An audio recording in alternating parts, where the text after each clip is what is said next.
Olá, graça e paz. Aqui quem fala é o apóstolo Gelson Becker, da Escola de Ativação Profética. Hoje nós estamos transmitindo essa aula ao vivo, diretamente de Itaguaí, Rio de Janeiro. Estamos aqui com os irmãos da Igreja Apostólica Beth Shalom, apóstolo Wagner, apóstola Elisa, toda a sua equipe, nos preparando para a ministração de logo mais à noite.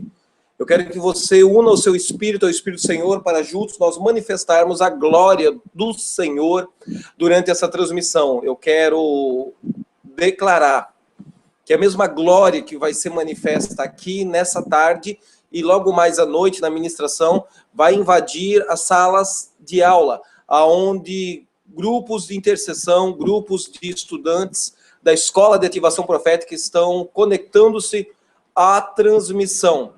Ao término da aula, lembre-se, reuniões de oração, imposição de mãos, liberem as atmosferas dos céus que estão dentro de vocês, porque quando o rio de águas vivas que jorra do meu interior se encontra com os rios de águas vivas que jorram do teu interior, ao encontro de muitas águas, e o som, a voz do Todo-Poderoso, a voz do Onipotente, o som de muitas águas se manifesta, pessoas são curadas, libertas, dons ministeriais são ativados, despertados, vocações são renovadas, toda tristeza cairá por terra, em nome do Senhor Jesus. Na aula de hoje nós vamos ver um modelo de escola de ativação profética liderada e presidida pelo profeta Samuel.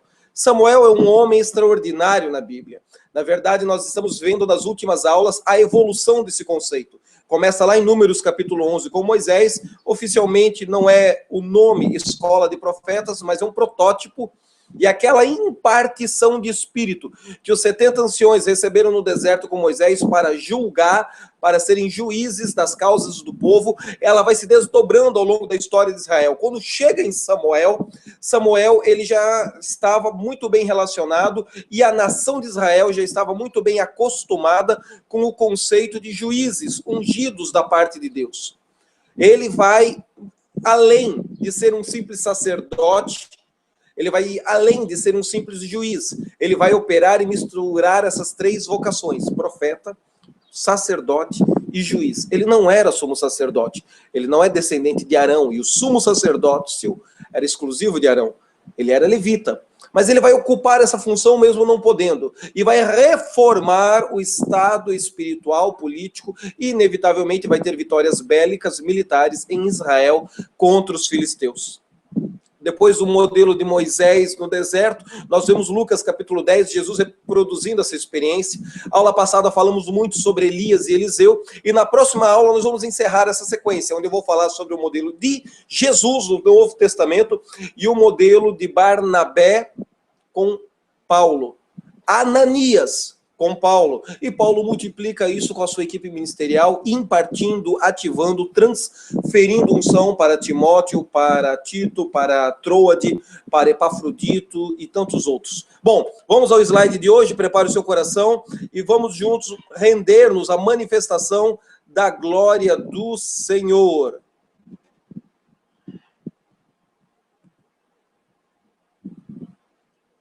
Desculpe o meu erro técnico aqui. Deixa eu ver se eu consigo jogar o slide para a nossa aula. Achei, está aqui.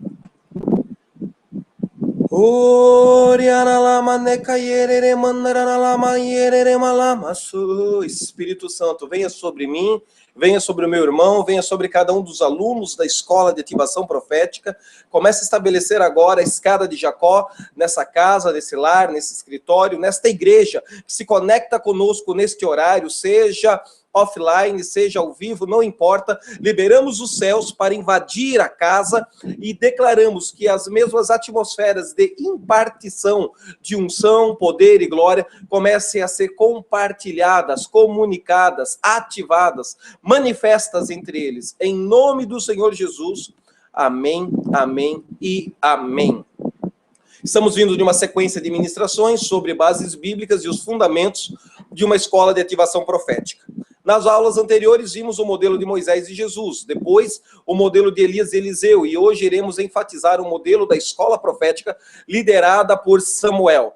Particularmente, creio que ao longo das escrituras esse modelo foi evoluindo, foi amadurecendo, até chegarmos ao modelo mais aperfeiçoado do Antigo Testamento, que é a escola de Ramá, o treinamento dos intercessores profetas junto ao poço de água que fica em seco, presidido pelo profeta Samuel. A igreja, nos dias apostólicos, nada mais era do que a evolução e o desdobramento amadurecido deste modelo de escolas proféticas. Nos dias de Jesus, haviam muitas escolas rabínicas que ensinavam a teoria, mas não manifestavam o poder na prática. Jesus foi o reformador da época e restaurou o mesmo modelo de treinamento profético perdido pelos rabinos, porém ele acrescentou mais, ele acrescentou as manifestações, sinais de poder, de cura, de milagres, comissionando os discípulos a irem de 2 em 2, de casa em casa, para procurar filhos da paz. 1 Samuel 19, 20 diz: então enviou Saul mensageiros para prenderem, algumas traduções falam soldados, a Davi, os quais viram uma congregação de profetas profetizando. Outras traduções dizem rancho de profetas, é o caso da versão pentecostal. Outras traduções dizem casa de profetas, escola de profetas. Tem uma outra tradução que fala ainda companhia de profetas, aonde estava Samuel, o qual presidia sobre eles, e o Espírito de Deus veio sobre os soldados de Saul, sobre os mensageiros de Saul. E estes também passaram a profetizar junto com eles. Eu tenho enfatizado em todas as aulas esse slide, e não vou deixar de reafirmar neste último slide, o principal propósito de Deus ao disponibilizar a vocação profética não é garotos de recado para corresponder à imaturidade de crente preguiçoso que não quer aprender a orar e a ouvir a voz de Deus. Isso é um estereótipo neurótico de falsa profecia que infelizmente existe em alguns ambientes denominacionais. Mas o poder da profecia é transformar tanto quem recebe a profecia quanto quem se dispõe a ser usado no ministério profético. Quem está disposto a fluir no espírito de profecia é abençoado, porque antes dele ministrar ao outro, a unção que vem do céu, ministra a ele primeiro, e de tanto profetizar, as circunstâncias são transformadas na sua vida. Essa era a proposta de Moisés para Saul num primeiro encontro, num primeiro momento que eles tiveram. Vimos esses modelos de Moisés no deserto com 70 anciões, números 11, Jesus em Lucas capítulo 10 com 70 discípulos, na primeira ministração. Depois vimos o modelo de Elias, Eliseu, 50 filhos dos profetas, em 2 Reis 2, e hoje estamos vendo o modelo de Samuel, Saul, Davi, profetas junto ao poço de água que está em seco, em Naiote, em Ramá. 1 Samuel 19. Na próxima aula eu vou juntar o ponto 4 e o ponto 5 em uma única ministração. Estou tentando resumir para fazer um único PowerPoint, um único PDF para disponibilizar aos alunos que depositam suas ofertas e como agradecimento a gente responde para eles com esse material didático, para que você possa multiplicar essas aulas pregando aí em sua cidade, em seu bairro, nos convites que você receber. Na ministração de hoje, nós vamos nos concentrar com os segredos do ministério de Samuel. Uma visão panorâmica do livro e um resumo da primeira e segunda carta de Samuel. Eu não vou dar todos os detalhes, vou fazer uma leitura rápida, depois você receba por e-mail esse PDF, onde você vai poder ler os detalhes. Mas existe uma nova visitação de Deus em Israel através da instrumentalidade de Samuel.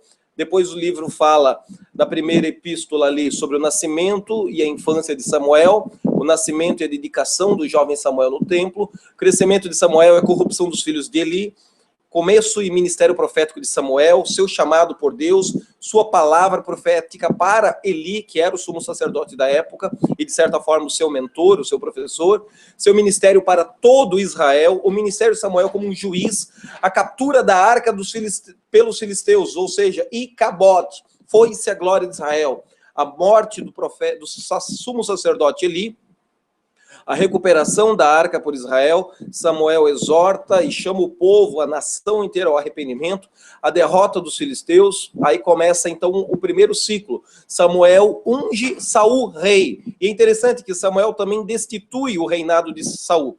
estabelecimento de Israel por um rei. O povo não queria mais seguir a liderança teocrática de Deus pela instrumentalidade de Samuel. Eles queriam um rei, uma monarquia, como todas as outras nações circunvizinhas. E Deus atendeu o pedido deles. Samuel ficou um pouco magoado com isso, mas Deus veio e consolou o profeta, dizendo que não é a você que eles estão rejeitando, Samuel, mas é a mim.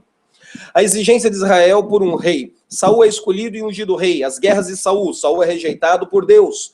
Depois vem, então, o momento em que Samuel dá uma palavra de juízo e decreta a falência de Saul, mas Saul, política e militarmente, continua no trono, mas Davi é ungido, separado, escolhido por detrás das malhadas.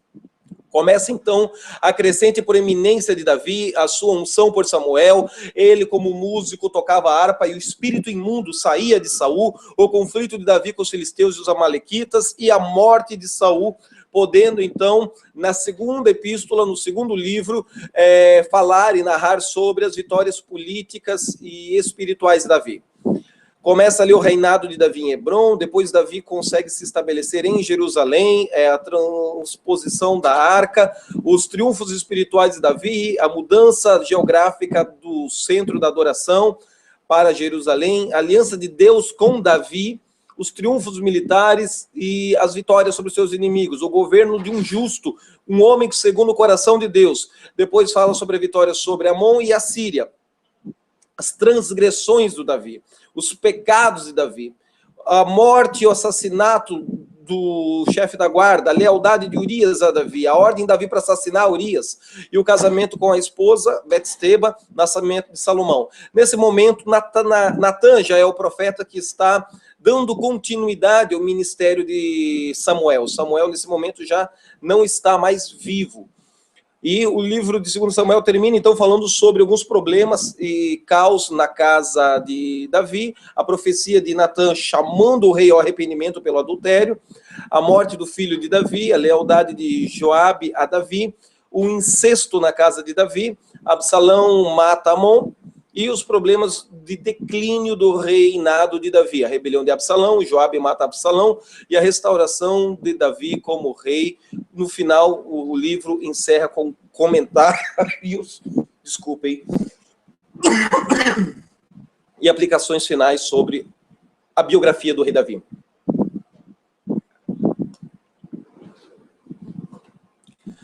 Algumas pessoas, elas nos escrevem dizendo que esse negócio de escola de ativação proféticas não é de Deus. E quando eu vou ver, é puro pragmatismo denominacional. Então eu resolvi tirar uma foto da Bíblia Dake e colocar aqui no PowerPoint, no slide, os comentários do próprio Dake. Eu não concordo com toda a escatologia dele, não concordo com um monte de coisa dele, mas eu fiquei feliz que o próprio Dake tinha uma percepção de que existe escola de profetas e que essa palavra no hebraico e lá, descrita ali em 1 Samuel 19:20, tem várias traduções em língua portuguesa, uns traduzem por casa de profetas, outros por companhia de profetas, outro por rancho de profetas, que é o caso da Pentecostal. Enfim, você depois mande o seu e-mail e leia com calma a opinião de Dake. Você vai ver que nós não estamos falando nada diferente do que os grandes líderes dos avivamentos passados já não viveram, experimentaram ou falaram. Nós só estamos trazendo à luz uma verdade perdida na história do pensamento teológico da igreja. Vamos começar com o nascimento de Samuel. Samuel, capítulo 1, fala sobre uma família complicada, enrolada, semelhante à minha, semelhante à sua. Uma família que tinha suas dificuldades de relacionamento, e Eucana, pai de Samuel, tinha um problema, 2 esposas, uma era parideira, a outra era estéril, mas ele tinha mais inclinações e simpatia por Ana, a estéril, enquanto que Penina a perseguia, a irritava porque tinha muitos filhos. Então, ao longo de anos, Eucana subia para Siló, para oferecer um sacrifício, um holocausto, para adorar a Deus, e nada acontecia. Eu não sei quantos anos, mas eu sei que muitas vezes Eucana pagou a taxa pelos filhos que Penina tinha descrito em Levíticos capítulo 27, e pagou a taxa pelos filhos que Ana não tinha, mas ele não precisava pagar, porém profeticamente ele dava uma oferta excelente, uma oferta dobrada, conforme as traduções, pela esposa Ana e pelos filhos que Ana ainda não tinha, mas profeticamente ele cria que um dia viriam à existência. É uma coisa muito interessante essa intimidade e essa fé de Eucana, e eu quero que você preste atenção no texto de 1 Samuel capítulo 1. Houve um homem, Ramataim Zofim, da montanha de Efraim, cujo nome era Eucana, filho de Jeroão, filho de Eliú, filho de Tou, filho de Zuf, Efrateu. E este tinha duas mulheres, o nome de uma era Ana, o nome da outra era Penina. Penina tinha filhos, porém Ana não os tinha. Subia, pois, este homem da sua cidade anualmente para adorar e sacrificar ao Senhor dos Exércitos em Siló. E estavam ali os sacerdotes do Senhor, Ofni e Finéias, os filhos de Eli. Mais tarde você vai descobrir que são duas almas cebosas que não servem e não prestam. Mas, por ora, deixa por isso mesmo. Sucedeu que no dia em que Eucana sacrificava, ofertava, adorava, dava ele porções a Penina, sua mulher, e a todos os seus filhos, e a todas as suas filhas. Porém, a Ana dava uma oferta, uma parte, um sacrifício excelente. Algumas traduções dizem dobro. Porque amava a Ana, embora o Senhor lhe tivesse cerrado a madre, a sua rival, excessivamente a provocava para irritar, porque o Senhor lhe tinha cerrado a madre, e assim fazia ele de ano em ano. Sempre que Ana subia à casa do Senhor, a outra a irritava, provocava, e isso fazia com que Ana chorasse e não comesse. Então Eucana, seu marido, lhe perguntou: Ana, por que está chorando? Por que está melancólica? Por que não come carne, minha filha? E por que está abatido o teu coração? Não sou eu melhor do que 10 filhos para ti? Tem umas perguntas que os maridos fazem que as esposas têm vontade de bater com a frigideira na nossa cabeça. Essa foi uma dessas perguntas. Então Ana se levantou depois que comeram e beberam em Siló, e Eli, o sacerdote, estava sentado numa cadeira. Estado de passividade do sacerdote. É o termômetro de que as coisas estavam espiritualmente ruins. Junto ao pilar do templo. Ela, pois, com amargura na alma, orou ao Senhor e chorou abundantemente. E fez um voto dizendo: Senhor dos exércitos, se benignamente atentares para a aflição da tua serva, e de mim te lembrares, da tua serva não te esqueceres, mas a tua serva deres um filho homem, ao Senhor o darei todos os dias da sua vida. É o voto de nazireado. E sobre a sua cabeça não passará navalha. E sucedeu que, perseverando ela em orar perante o Senhor, Eli observou que a sua boca, os seus lábios se mexiam, mas não estava entendendo nada. Porquanto Ana no seu coração falava, só se moviam os seus lábios, porém não se movia a sua voz, não se entendia, diz outras traduções. Pelo que Eli a teve por embriagada. E disse-lhe Eli: até quando estarás tu embriagada? Aparta de vinho, afasta essa bebida de ti. Porém, Ana respondeu: não, Senhor meu, eu sou uma mulher atribulada de espírito, nem vinho, nem bebida forte tenho bebido. Porém, tenho derramado a minha alma perante o Senhor. Não tenhas, pois, a tua serva por filha de Belial, porque da multidão dos meus cuidados e do meu desgosto tenho falado até agora. Então respondeu Eli: vá em paz, e o Deus de Israel te conceda a petição que fizeste. E disse ela: ache a tua serva graça aos teus olhos. Assim a mulher foi o seu caminho, comeu, e o seu semblante já não era mais triste. Levantando-se de madrugada e adoraram ao Senhor, voltaram e chegaram à sua casa em Ramá. Então Eucana conheceu, o conceito hebraico da palavra conheceu é relação sexual, Ana, sua mulher, e o Senhor, Iavé, se lembrou dela, se lembrou do voto que ela fez. E sucedeu que, passando algum tempo, Ana concebeu e deu à luz um filho, ao qual chamou Samuel. Samuel significa Deus ouve, ou ouvido de Deus, escutado por Deus. Porque dizia ela: o tenho pedido ao Senhor. E subiu aquele homem, Eucana, com toda a sua casa, para oferecer ao Senhor o sacrifício anual, a fim de cumprir o seu voto. Você vai ler e estudar Levíticos capítulo 27, e você vai entender os detalhes deste voto que Eucana, Ana, Penina, anualmente faziam. Porém, Ana não subiu, mas disse ao seu marido: quando o menino for desmamado, então o levarei compareça perante o Senhor, para que seja apresentado e lá fique para sempre. E Eucana, seu marido, lhe disse: faze o que bem te parecer aos olhos, fica até que desmames, então somente confirme o Senhor a sua palavra. Assim ficou a mulher e deu leite ao seu filho até que o desmamou. E havendo desmamado, tomou-o consigo com 3 bezerros e 1 efa de farinha e 1 odre de vinho, e levou-o à casa do Senhor em Siló. E era o menino ainda muito criança. Degolaram o bezerro, trouxeram o menino a Eli, e disse ela: ah, meu Senhor, viva a tua alma, meu Senhor, sou eu, aquela que orava, aquela mulher que aqui esteve contigo para orar ao Senhor por esse menino. Eu orava, pedindo um bebê, e o Senhor atendeu a minha petição que eu lhe havia feito. Por isso também ao Senhor eu o consagrei, eu o entregarei por todos os dias que viver, pois o Senhor foi pedido, e adorou ali ao Senhor. Este episódio é surpreendente. Logo mais, você vai ver, ao longo das Escrituras, nas aulas futuras, que nós não vamos falar nós não vamos falar sobre, daqui a alguns modos, ofertas, os tipos de oferta no Antigo e no Novo Testamento. Mas o fato é que essa mulher, ela está cheia de amargura, cheia de tristeza, oprimida por demônios, oprimida por uma circunstância de constrangimento, perseguição e opressão por parte de Penina. Havia um estigma na comunidade de que a mulher que não tem filho é amaldiçoada. Você já ouviu várias pregações sobre isso. E ela fez um voto ao Senhor. Deus não está pedindo para ninguém fazer voto.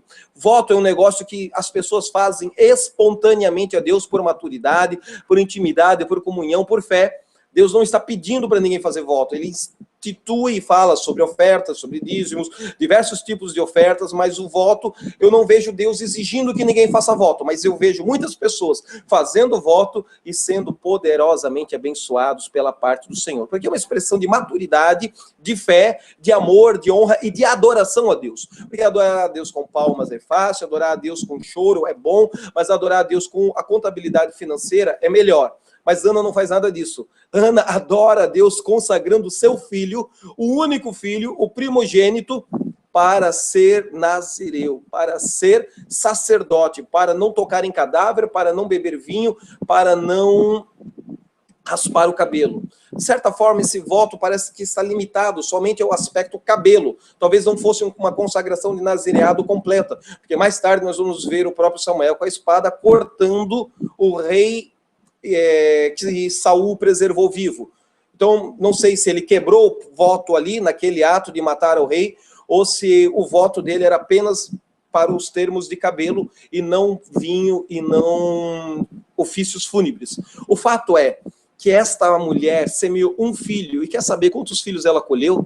O mundo espiritual é muito interessante, e ela não estava imatura, fazendo barganha com Deus, não, ela estava madura, cheia de conhecimento de Deus. Ela semeia um filho e colhe 3 filhos e 2 filhas.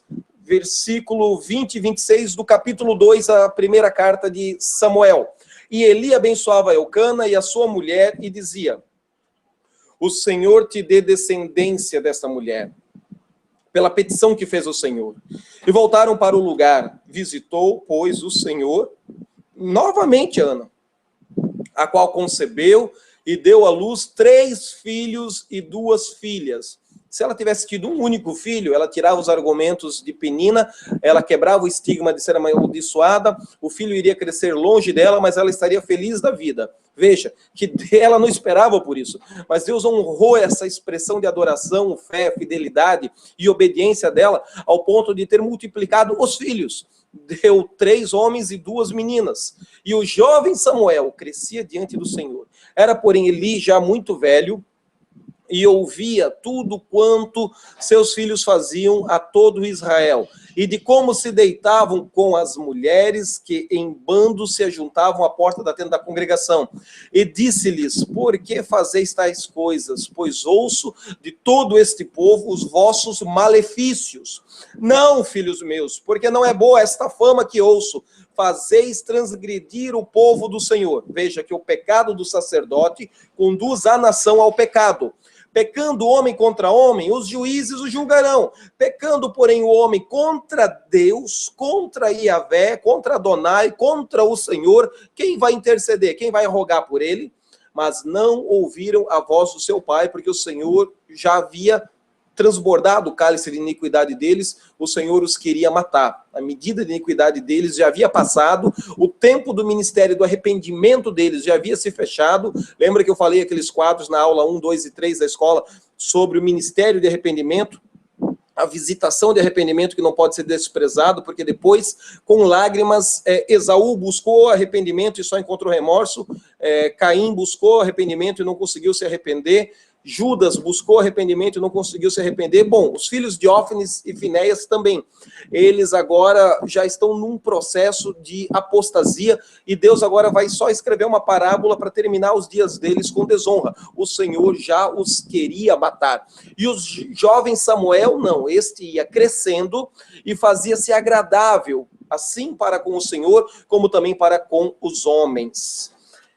Esta foto do lado é a foto de Ófnis e Finéias pescando os melhores pedaços de carne das ofertas que os filhos de Israel traziam para adorar a Deus. Eles não estavam muito tementes ou consagrados com Deus. A expressão que Ana usa é: não me tenha por filha de Belial. Belial era um príncipe demoníaco que operava na época. Belial era um príncipe demoníaco que havia emitido um pulso psíquico e tomado conta do pensamento religioso de Israel nessa época. Eles estão vindo de um período de juízes em que cada um fazia conforme a sua ideia, conforme dava na telha, conforme a sua vontade. E Belial é um sistema religioso que opera não só dentro do templo em que Eli era sumo sacerdote, ele também opera em muitas máquinas administrativas e religiosas nos dias de hoje. É um sistema maligno religioso que manipula pessoas para servirem às organizações ao invés de servirem a Deus. Opera por trás do comércio da música, seja música secular ou seja música gospel, opera por trás do controle das multidões, das massas. Isso serve aos interesses políticos e aos interesses das grandes corporações. Geralmente se apresenta em forma de homem e cabeça de cachorro, cabeça de cão. Nessa figura aí você pode ver que Belial está soprando no ouvido e este alguém está tocando uma flauta. Algo parecido com aquela história mitológica do prefeito que deu dinheiro para o tocador de flauta mágica. O tocador de flauta mágica levou todos os ratos para fora da cidade. E depois o prefeito não quis pagar o tocador da flauta mágica e ele amaldiçoou a cidade. Essa história mitológica está sincretizada com a ideia e o conceito de Belial. O manto profético de Samuel é para destruir o sistema religioso corrupto nos dias de hoje, nos dias em que os sacerdotes e os levitas precisam ser chamados ao arrependimento e restaurar o governo de Deus sobre a terra. Enfim, vamos dar uma olhada no fim do ministério de Eli e o início do ministério de Samuel. Como é que termina essa transição? Como é que termina esse ciclo? E, inevitavelmente, há muita desonra. Eli e seus filhos são rejeitados por Deus e Samuel os substitui com excelência. O Samuel, ele é um profeta que vai acumular 3 funções ministeriais. Ele vai acumular a função de sumo sacerdote, embora ele não possa ser sumo sacerdote, porque ele é apenas levita. E o sumo sacerdócio está intimamente ligado à linhagem geracional, à genealogia de Arão. Mas mesmo ele não sendo da família de Arão, ele vai assumir funções de um sumo sacerdote na cidade de Mispa. Ele vai assumir a função de um rei. Durante um período, ele vai ser o rei de Israel, até que o povo clame por Saul, porque Saul era mais bonito, era mais musculoso, ele era mais malhado, tomava anabolizante na academia que frequentava e tinha cabelo brilhante. E mais tarde, o que vai prevalecer e permanecer mesmo, o que vai se destacar é o ofício profético de Samuel. Em 1 Samuel, capítulo 2, verso 27 a 36, o texto bíblico diz: veio um profeta, veio um homem de Deus, a Eli, conforme a tradução na sua Bíblia, disse-lhe, assim diz o Senhor. É um profeta desconhecido, não é um profeta famoso, por isso que o pergaminho não diz o nome desse profeta.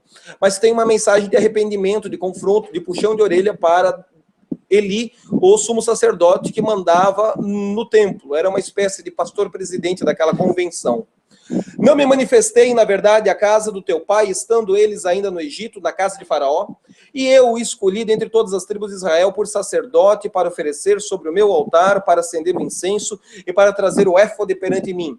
E dei à casa de teu pai todas as ofertas queimadas dos filhos de Israel, porque pisaste o meu sacrifício e a minha oferta de alimentos, que ordenei na minha morada, que amas, algumas traduções dizem, outras traduções dizem que honras a teus filhos mais do que a mim, para vos engordardes do principal de todas as ofertas do meu povo de Israel.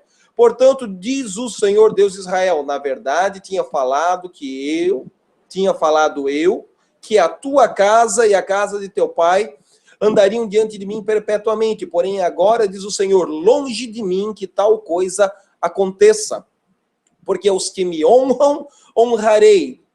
Porém, os que me desprezam serão desprezados. Outras traduções dizem que os que me desprezam terão seus ossos envelhecidos. Eis que virão dias em que cortarei o teu braço e o braço da casa do teu pai, para que não haja mais ancião algum na tua casa, na tua linhagem, na tua descendência.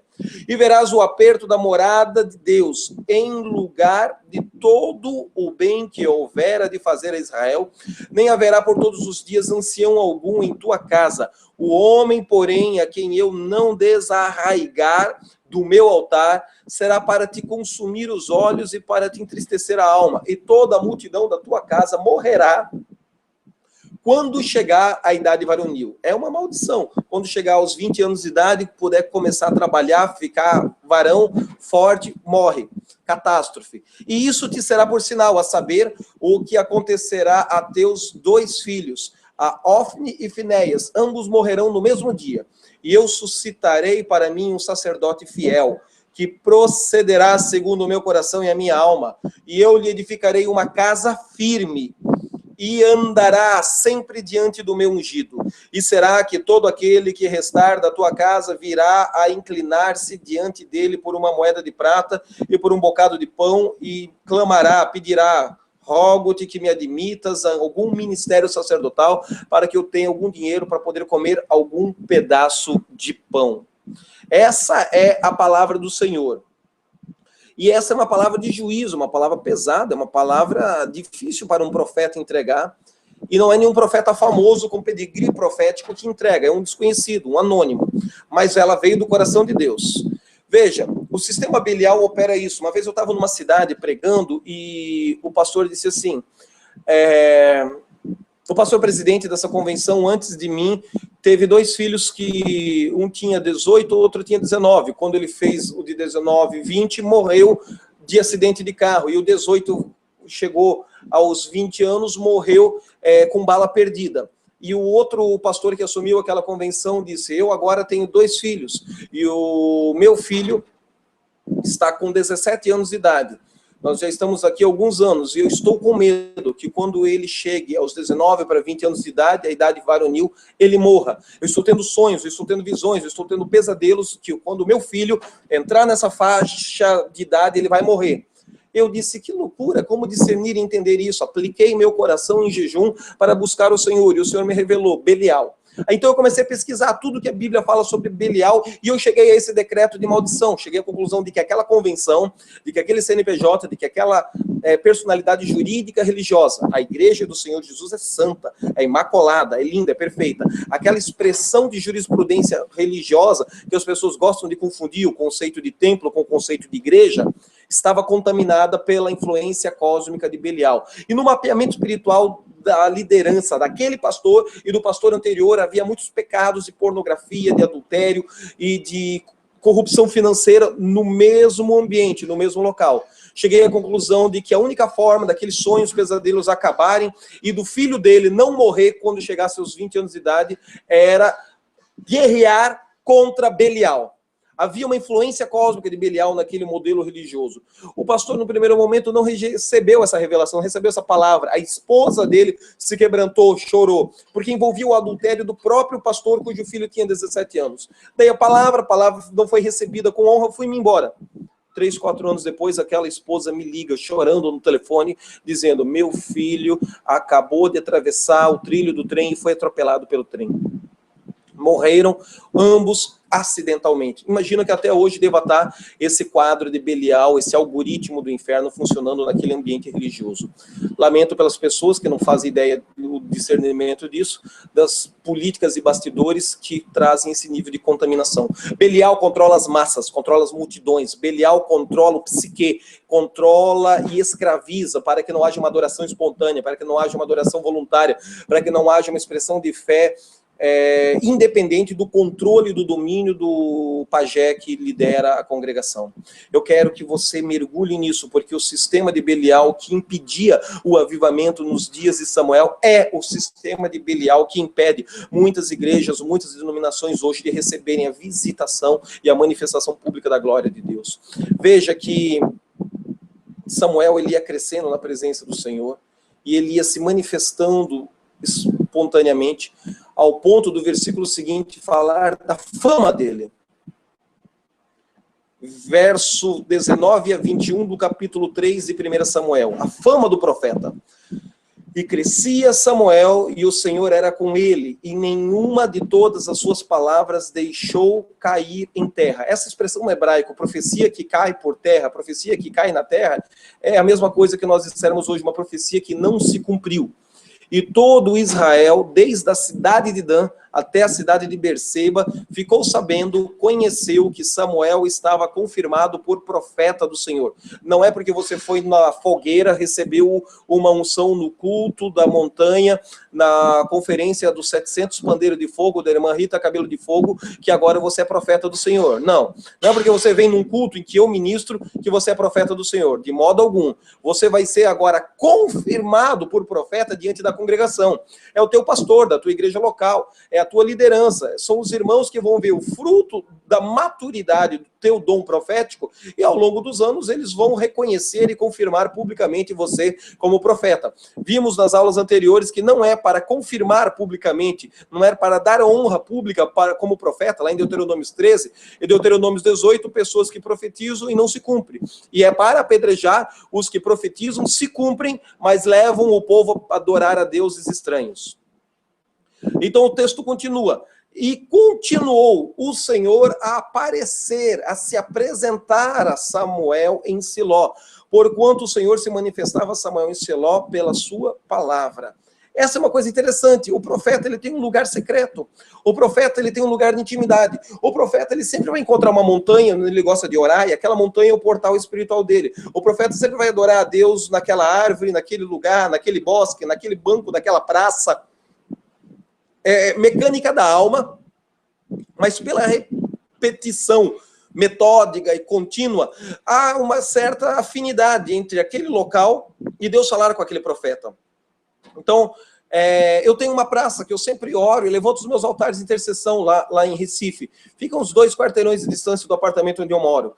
Conheço profetas que têm um sítio, e nesse sítio eles têm uma montanha, então eles habitualmente sobem essa montanha para jejuar, orar e buscar o Senhor. Precisa ter um sítio para Deus falar contigo? Claro que não, Deus fala com você em qualquer local, mas veja que Samuel, ele tinha um ambiente, um local físico, geográfico, em que frequentemente era comum ele ir buscar a Deus naquele local ali, e era frequente Deus se revelar a ele. Isso gera uma espécie de intimidade, comunhão. E você vai encontrar isso em Deus. Talvez seja naquela cadeira de balanço que você tem na varanda da sua casa. Pronto. Ali naquela varanda, naquela cadeira de balanço da varanda da sua casa é o seu portal. Você senta ali, abre a Bíblia, começa a orar e ali Deus vai ministrando você com maior intimidade. Precisa ter isso? Não precisa ter isso. Mas a adoração e a oração diária, contínua, inevitavelmente vai fazer com que você desenvolva essa metodologia prática, perseverante e cíclica. E o Senhor vai falar com você como falava com Samuel. 1 Samuel capítulo 4, 14 a 22. Eu não vou ler esse texto, nós temos muita ministração para a aula de hoje, mas você vai ler em casa. Ali fala sobre a operação Icabode. Foi-se a glória de Israel. o povo estava supersticioso e haviam feito de um símbolo de fé um amuleto de fé. Parece algumas igrejas nos dias de hoje. A religião faz as pessoas fundamentarem sua fé em símbolos. A espiritualidade conduz as pessoas a fundamentarem sua fé em Deus e no seu poder. Samuel ministrava diante do Senhor do tabernáculo, mas o povo só reconheceu a sua autoridade espiritual como juiz depois da morte do sumo sacerdote Eli. Temos uma prova de como era grande a superstição em Israel e como estavam longe de Deus, embora a palavra de Samuel viesse a todo Israel. Eles partiram para guerrear contra os filisteus sem pensar em consultar a vontade de Deus primeiro. Como é que se consultava a vontade de Deus nesse momento da história da Bíblia? Urim e Tumim, pela instrumentalidade do sacerdote. Mas o sacerdócio estava corrompido. Foram para a guerra e perderam a primeira batalha. Decidiram mandar que fosse trazida, então, a arca da aliança do Senhor para o ambiente de batalha como símbolo da sua religião. Parece os cavaleiros templários do cristianismo medieval, que tinham uma cruz de ouro, uma cruz dourada, que no meio da batalha acreditavam que aquela cruz dava sorte para eles vencer. Bom, assim como os templários perderam com a cruz, assim também os israelitas perderam com a arca da aliança, mesma superstição. Os sacerdotes Ofni e Finéias, que não conseguiam discernir mais do que uma topeira cega, míope e idiota, prontamente obedeceram à ideia e colocaram a Arca da Aliança lá para dar essa superstição, dar esse símbolo de fé, essa sorte para vencer a batalha. O povo pensava que havia algum poder naquele símbolo, mas Deus já não habitava mais no meio de Israel, muito menos dentro daquela caixa. A glória de Deus já não se manifestava mais como no passado glorioso, por causa do pecado dos sacerdotes, dos chefes das tribos, das famílias e do povo em geral. O povo estava cultuando uma caixa e seus corações estavam longe de Deus. Portanto, Deus não estava com eles no meio daquela batalha. Muitos hoje em dia também cultuam objetos, rituais, cerimônias, edifícios ou até mesmo pregadores famosos. O símbolo de fé existe para estimular a adoração ao Deus vivo e não para substituí-la. Os filisteus supersticiosos também temiam aquela arca, porque sabiam da história de Israel, mas corajosamente enfrentaram e derrotaram os israelitas, capturando a arca e matando os dois sacerdotes corruptos, Ófnis e Finéias. Se cumpre, então, a profecia daquele profeta desconhecido que veio a Eli e deu o cajado. Ao receber a notícia de que a arca havia sido capturada, o sumo sacerdote Eli caiu e morreu, encerrando assim um ciclo de religiosidade em sua vida e poder. A esposa de Ófnis ou Finéias, um dos dois, também abortou, e nesse aborto surge então a expressão Icabote. Foi-se a glória do Senhor. Não sei se ela não abortou, ela deu à luz o filho pelo trauma da notícia, e o filho carregou esse nome. A presença desta arca trouxe maldição para os filisteus. Veja que Deus ainda operava através da instrumentalidade do símbolo, não para Israel, porque faltava arrependimento, mas essa arca que não manifestou poder para ajudar Israel na guerra, aos filisteus foi um decreto de maldição. A estátua do seu deus Dagon amanheceu derrubada, e no dia seguinte eles insistiram, e a estátua de Dagon amanheceu com os braços amputados e a cabeça quebrada. Os habitantes das localidades onde foi guardada a arca sofreram de hemorroidas. Outros traduzem por uma doença com tumores, provavelmente peste bubônica. Eles acham que falar em hemorroidas é muito agressivo. Tem essas duas traduções. Mas, enfim, depois de 7 meses, os filisteus devolvem aos israelitas a Arca da Aliança. Ela ficou guardada na cidade de Kiriat Jearim. Segundo os arqueólogos, a cidade de Siló provavelmente devia estar destruída por causa dessa batalha com os filisteus, em que Israel sai derrotado. E a arca ficou guardada na casa de um levita chamado Abinadab, cujo filho Eleazar foi consagrado para guardá-la. Nos 20 anos seguintes, o povo dirigiu lamentações ao Senhor, e enquanto isso, Samuel amadureceu. Existe, então, uma janela agora de 20 anos de passividade, 20 anos de tristeza, 20 anos de prejuízo, 20 anos de opressão econômica, 20 anos de escravidão por parte dos filisteus. Eles venceram a guerra, Israel agora está cativo deles, Israel agora está com a baixa autoestima. Essa janela de 20 anos de aparente derrota, é o tempo em que o jovem Samuel vai se tornar o grande líder que vai publicamente convocar o povo na cidade de Mispa, 300 metros mais ou menos de altura, para uma reunião, para um sacrifício, para um arrependimento coletivo, para aquilo que nós chamamos de santas convocações, para aquilo que eu já falei nas aulas 1, 2 e 3, a regra dos 9. Agora, Samuel também vai usar essa ferramenta da regra dos 9 para chamar o povo para o arrependimento nacional. Se falhar nesse arrependimento nacional, que está ruim, fica pior. E se for coerente, se funcionar esse arrependimento nacional, filisteus estão lascados, porque o Senhor vai se manifestar e libertar o seu povo, Israel. Sigamos com os slides para ver o que Deus vai fazer na instrumentalidade de Samuel. Veja essa foto. A igreja evangélica brasileira está vivendo um processo lento, mas progressivo de cabote. Deus está chamando os pastores presidentes, os xerifes denominacionais, os poderosos lobistas da igreja e todo o seu povo, tanto católico quanto evangélico, protestante ou pentecostal. Deus está nos chamando para o arrependimento. E se nós não nos arrependermos, esse pseudo-avivamento, esse crescimento numérico, logo, logo desaparecerá.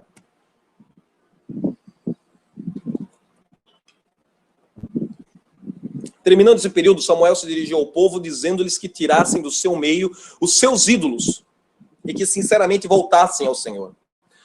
Não adiantava ficarem se lamentando e pedindo misericórdia de Deus, lambendo suas feridas, enquanto continuavam a desobedecê-lo, cultuando aos deuses Baal e Astarote. Durante esses 20 anos, a idolatria tomou conta do culto de Israel. Essa era a operação Icabote. Parar de lamber feridas por terem perdido a glória do Senhor, resplandecida sobre a Arca da Aliança, e converter profundamente seus corações ao único e verdadeiro Deus. Tudo aquilo que hoje colocamos acima de Deus em nossas vidas, esse também será um ídolo que deverá ser destruído. Sejam bens materiais, emprego, empresa, família, filhos, ou nossos pais biológicos, ou cônjuges. 1 Samuel 7,3. Samuel era profeta. Veja o texto. Então falou Samuel a toda a casa de Israel, dizendo: se com todo o vosso coração vos converteres ao Senhor, tirai dentre vós os deuses estranhos e os astarotes, e preparai os vossos corações ao Senhor, e servi a ele só, e vos livrará das mãos dos filisteus. 1 Samuel 7, versículo 5 agora. Samuel como sacerdote. Disse mais Samuel: congregai todo Israel em Mispa, e orarei por vós ao Senhor. Isso é coisa de sacerdote, orar, interceder pela necessidade do povo. E ainda no capítulo 7 de 1 Samuel, verso 6, veja Samuel como juiz. E congregaram-se em Mispa e tiraram água e derramaram perante o Senhor e jejuaram aquele dia e disseram ali: pecamos contra o Senhor. E julgava Samuel os filhos de Israel na cidade de Mispa. Eu quero que você veja como foi que Deus preparou, alinhou a maturidade e a plena manifestação pública de Samuel. Capítulo 7 é uma coisa interessante, a manifestação pública do profeta Samuel. Tudo começa com arrependimento, seguido por uma oferta de sacrifício. Preste atenção nesse texto. Então falou Samuel a toda a casa de Israel, dizendo: se com todo o vosso coração vos converterdes ao Senhor, tirai dentre vós os deuses estranhos e as astarotes, preparai o vosso coração ao Senhor. Lembre-se de Zacarias, quando nós vimos na aula 2, o ministério do arrependimento, a profecia de Zacarias sobre o bebê João Batista, que vai selar a identidade e o destino de João Batista. Zacarias profetiza inspirado por Deus. E este bebê, e este menino, vai preparar um povo bem disposto ao Senhor. Vai preparar uma geração cujo coração estará inclinado ao Senhor. Vai preparar a psique de Israel para receber o Messias. Essa mesma expressão que Zacarias profetiza sobre o seu filho João Batista aparece aqui nos lábios do profeta Samuel. Ele está dizendo: preparai o vosso coração ao Senhor. Em outras palavras, preparar a psique da nação para receber um avivamento, para um arrependimento genuíno e profundo. Inclinar-se ao Senhor, voltar-se ao Senhor para que o Senhor se revele e se manifeste à nação. e servi a ele única e exclusivamente, e vos livrará das mãos dos filisteus. Então os filhos de Israel tiraram dentre si os Baalins e os Astarotes e serviram só ao Senhor. Disse mais Samuel: congregai a todo Israel em Mispa, e orarei por vós ao Senhor. E congregaram-se em Mispa, e tiraram água, e derramaram perante o Senhor, e jejuaram aquele dia. E disseram ali naquele monte: pecamos contra o Senhor. E julgava Samuel os filhos de Israel em Mispa. Ouvindo isso, pois os filisteus, que os filhos de Israel estavam congregados, reunidos em Mispa, subiram os maiorais dos filisteus contra Israel. Imagino eu que, pensando numa batalha, o que ouvindo os filhos de Israel temeram por causa dos filisteus. Eles não estavam se organizando para a guerra, eles estavam adorando e se arrependendo a Deus. Mas os filisteus entenderam que era uma mobilização para a guerra e vieram ao encontro deles. Por isso, disseram os filhos de Israel a Samuel: não cesses de clamar ao Senhor, nosso Deus, por nós, para que nos livre das mãos dos filisteus. Parece que a nação não acreditava mais no ofício sacerdotal, mas agora, com a morte de Eli, com a morte de Ofne e Finéias, eles estavam acreditando que Samuel tinha uma oração forte para resolver o problema deles. E eles, então, estão pedindo pela oração de Samuel. Então, tomou Samuel um cordeiro de mama, um bebezinho, e sacrificou-o inteiro em holocausto ao Senhor, e clamou Samuel ao Senhor por Israel, e o Senhor lhe deu ouvidos. Veja o fenômeno que Deus respondeu do céu. E sucedeu que, estando Samuel sacrificando o holocausto, os filisteus chegaram à peleja contra Israel, e trovejou o Senhor aquele dia com um grande estrondo sobre os filisteus, e os confundiu de tal modo que foram derrotados diante dos filhos de Israel. E os homens de Israel saíram de Mispá e perseguiram os filisteus e os feriram até abaixo da cidade de Bet-Car. Então tomou Samuel uma pedra e a pôs entre Mispá e Sem e chamou-lhe Ebenezer e disse: até aqui nos ajudou o Senhor. Assim os filisteus foram abatidos e nunca mais vieram aos termos de Israel, porquanto foi a mão do Senhor contra os filisteus todos os dias de Samuel.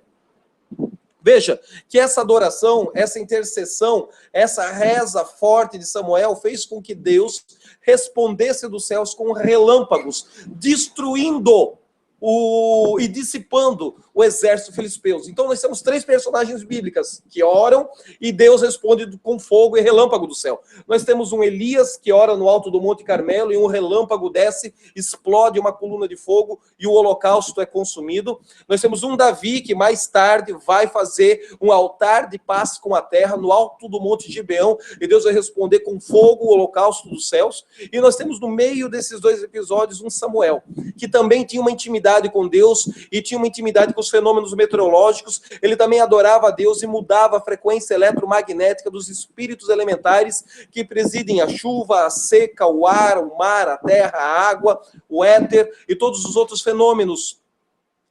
Samuel, ele quer responder à oração da nação, mas ele entende que não é uma reza de autoajuda pentecostal que vai resolver 20 anos de idolatria, de culto, fora os anos ainda do ofício de Eli, Ofne e Finéias, que a nação estava, durante todos aqueles ciclos de juízes, perdida. Cada um fazia conforme lhe caía na telha.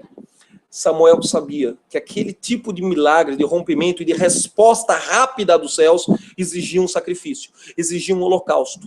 Existem pessoas que me ligam e pedem para mim orar, e eu oro por elas, mas às vezes eu sinto no meu espírito que essa oração só vai surtir efeito se for seguida por um sacrifício. Se eu tenho intimidade, aluno, maturidade, eu digo, irmão, faz um sacrifício. Não precisa ser na minha vida essa oferta. Pode ser na vida e no ministério de alguém maduro e frutífero no reino de Deus. Mas tem que fazer um sacrifício. Quando eu não tenho essa intimidade, eu não falo nada. Deixo pendurado no prego. Na medida que a pessoa se torna íntima, aluna, então a gente vai entrando e ministrando na vida da pessoa na medida que ela vai se permitindo, abrindo os compartimentos secretos da sua alma, do seu coração e se expondo ao discipulado. Muitas vezes as pessoas não precisam pedir uma oração, muitas vezes as pessoas precisam trazer um cordeiro para que o sacerdote, para que o profeta faça um sacrifício, faça um holocausto a favor dessa pessoa. Você vai entender nessa aula que existem ofertas que o sacerdote pode receber para ele, para suprir a necessidade dele. E existem ofertas que o sacerdote recebe, mas ele não pode comer dessa oferta. Se ele comer, vai dar errado na vida da pessoa que fez o sacrifício. Ele só pode administrar essa oferta e fazer o que o texto levítico estabelece. Ele recebe e distribui para o órfão, recebe e distribui para a viúva, recebe e distribui para o estrangeiro que peregrina em terra distante, para o pobre, para o necessitado. Fazendo isso, esse fluxo de energia financeira vai romper aceleradamente na vida de quem está fazendo o voto. É uma coisa interessante, ofertas de gratidão, dízimos, você pode pagar as suas contas enquanto sacerdote. Pastores que estão me assistindo, prestem atenção nisso. Ofertas de remissão de terra, ofertas de restituição, ofertas que estão ligadas a pecado e culpa, não coma essa oferta. Receba, para que a vida da pessoa seja liberada, e administre essa oferta, liberando na vida de outras pessoas. Aí, vocês verão resultados financeiros extraordinários. Este é um episódio que o profeta está fazendo um sacrifício para uma resposta de relâmpagos, trovões da parte do Senhor. Que fenômeno maravilhoso. Veja algumas fotos das tipificações históricas e mitológicas da Rainha dos Céus, Baal, Zebu, Astarote, Moloque, e vários nomes femininos da Rainha dos Céus, ao longo da Babilônia, Egito, Grécia. Existe uma manifestação e uma expressão de Yahvé, que é El Shaddai. A tradução literal disso é o Deus das tetas grandes, dos seios grandes. A mãe sendo a fonte de poder e suprimento para o bebê indefeso e recém-nascido. É a manifestação feminina de Yahvé, El Shaddai. Deus Todo-Poderoso é. Mas essa tradução, Deus Todo-Poderoso é, já é equivalência dinâmica. A literalidade da expressão é o Deus dos seios grandes, ou dos seios fartos, para alimentar os seus filhos. Samuel, na cidade de Mispa, Mispa significa torre de vigia, ele assume a função do sumo sacerdote, mesmo não sendo sumo sacerdote.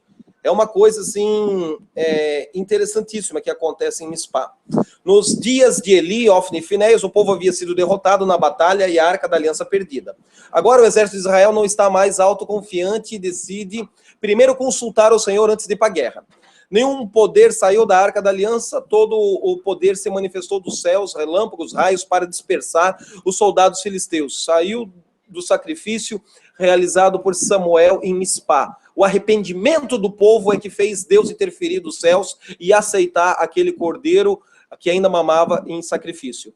E aquele sacrifício só foi financeiro, pois toda a nação havia se arrependido e derrubado os falsos deuses, porque sacrificar a ovelhinha sem derrubar os falsos deuses e sem se arrepender de todo o coração ao Senhor também é uma oferta sacrificada no gasofilácio que não dá resultado nenhum. Por isso que tem pessoas frustradas dentro da igreja fazendo sacrifício sem apresentar o fruto do arrependimento antes de apresentar o envelope com 5, 6, 20 ou 30 mil reais dentro. Precisa do envelope com o dinheiro dentro? Precisa. Porque existem coisas que só vão acelerar na medida que você semear. E se semeia pouco, colhe pouco. Se semeia muito, colhe na proporção. Mas não adianta trazer o envelope sem o fruto do arrependimento gerado pelo Espírito Santo. Mispa significa torre de vigia. Era um local onde o povo sempre se reunia para resolver grandes emergências nacionais. Você vai ler depois em casa, Josué 18, 26, Juízes 21, versículo 3, capítulo 21, versículo 1 e 5 do livro de Juízes. Estava a cerca de 11 quilômetros ao norte de Jerusalém, no monte mais alto da redondeza, uns 300 metros de altitude acima da planície de Gibeão. Mais tarde, foi ali que Saul, o primeiro rei de Israel, foi identificado e apresentado ao povo. Está lá em 1 Samuel 10, 17. Em Mispa, tiraram a água e derramaram perante o Senhor. Um ato simbólico, um ato de arrependimento do pecado, da lavar regenerador do Espírito, deixando os ídolos e seguindo somente o Senhor. É nessa região de Mispa também que Samuel julgou os filhos de Israel, tornando-se o último da série de juízes daquele povo, por causa da sua obediência e consagração a Deus. Ele foi um dos maiores juízes da história de Israel. A Bíblia não diz quem era o sumo sacerdote dessa época, em sucessão ele. Muito provavelmente não havia. Samuel não podia assumir o cargo por não ser descendente de Arão. Por que não havia? Porque lá na profecia do profeta independente, do profeta desconhecido, do profeta que não era famoso, ele fala naquele texto profético que ele não teria nenhum adulto para dar sucessão a ele. Mas Samuel não podia assumir o cargo, porque ele não era descendente da genealogia de Arão, embora Samuel fosse levita. Mas terminou sendo, pois Samuel oficiou como se fosse o sumo sacerdote. Os filisteus dominavam sobre Israel nesse período. Souberam que os israelitas haviam se reunido em Mispa e concluíram que estavam organizando uma revolução. Subiram para a guerra. Deus respondeu com relâmpagos do céu. Israel venceu. Os amoreus eram um povo que vivia nas regiões montanhosas dos dois lados do rio Jordão, mas que naquela época se concentravam mais ao oriente e ao sul do Jordão. Houve paz entre os amoreus e os israelitas durante todo o período em que Samuel foi juiz de Israel. Houve uma cobertura espiritual, houve uma graça, houve um fluxo de unção ali na liderança de Samuel. Samuel era um juiz itinerante, que tinha responsabilidades civis, capítulo 7, verso 16, responsabilidades religiosas, capítulo 7, versos 6 e 17, e também tinha responsabilidades militares, no capítulo 12, versículo 11, prova isso. Ele julgou Israel todos os dias da sua vida, porém reinou sobre eles até murmurarem e clamarem a Deus pedindo por Saul. Foi assim, nessa murmuração, nesse clamor nacional, nesse pedido do povo, porque Saul era bonito, porque Saul era musculoso, porque Saul tinha o cabelo comprido e resplandecia quando cavalgava. Assim termina a teocracia e começa a monarquia em Israel.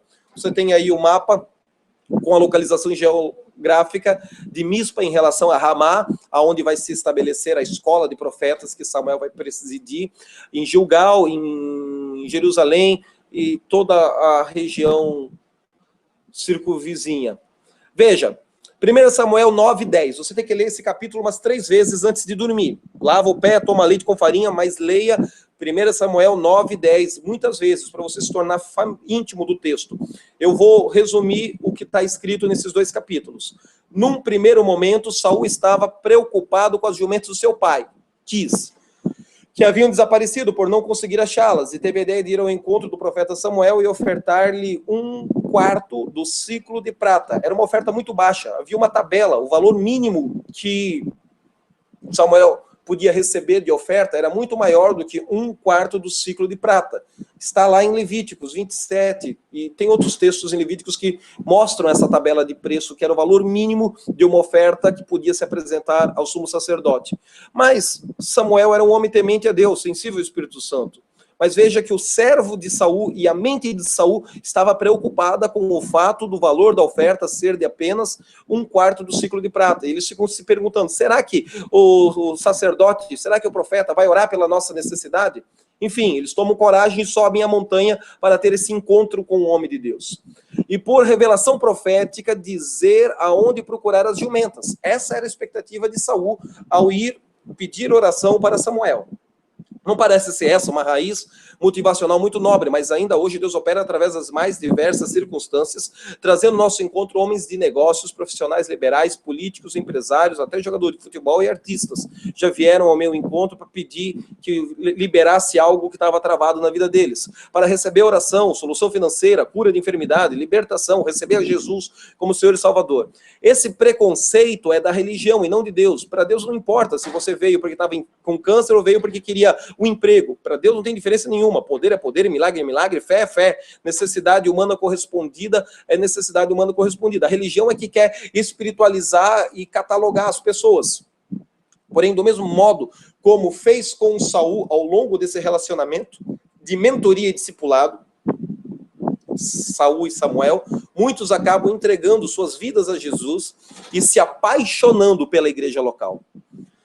Samuel recebe a Saul, sabia que deveria ungí-lo chefe do exército de Israel, pois Deus lhe revelara a vinda de Saul um dia antes. Eles entram em comunhão, comem juntos. Você já viu nas aulas anteriores que almoçar, comer juntos é princípio básico de transferência de unção, de impartição de espírito. Samuel profetiza e sela o destino profético de Saul em Israel. Ao término, Samuel sabia que aquela oferta não era significativa para oferecer um holocausto ao Senhor. Então orienta Saul a seguir viagem, pois as jumentas de seu pai já haviam sido encontradas, e que Saul receberia de 3 homens desconhecidos 2 pães. Esse era o sinal do profeta. E ao entrar na cidade, teria um encontro com uma equipe de profetas profetizando, uma equipe de adoradores, uma equipe de profetas que dançavam e adoravam com saltérios, com instrumentos musicais, com coreografia.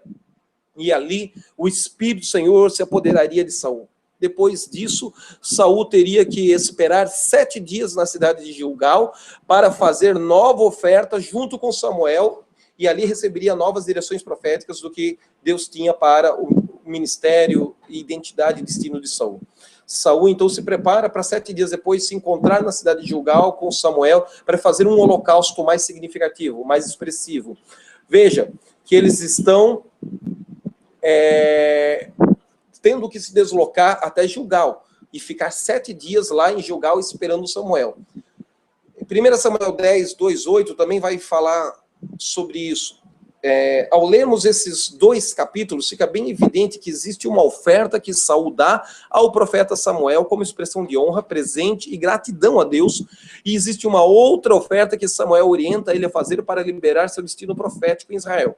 A primeira oferta, aquela uma do 1/4 do ciclo de prata, era para Samuel. Samuel podia pagar as contas dele com aquele dinheiro. Sua manutenção pessoal. A segunda, e está descrito em 1 Samuel 9, 6 a 10. A segunda oferta, o profeta Samuel já não podia se beneficiar dela.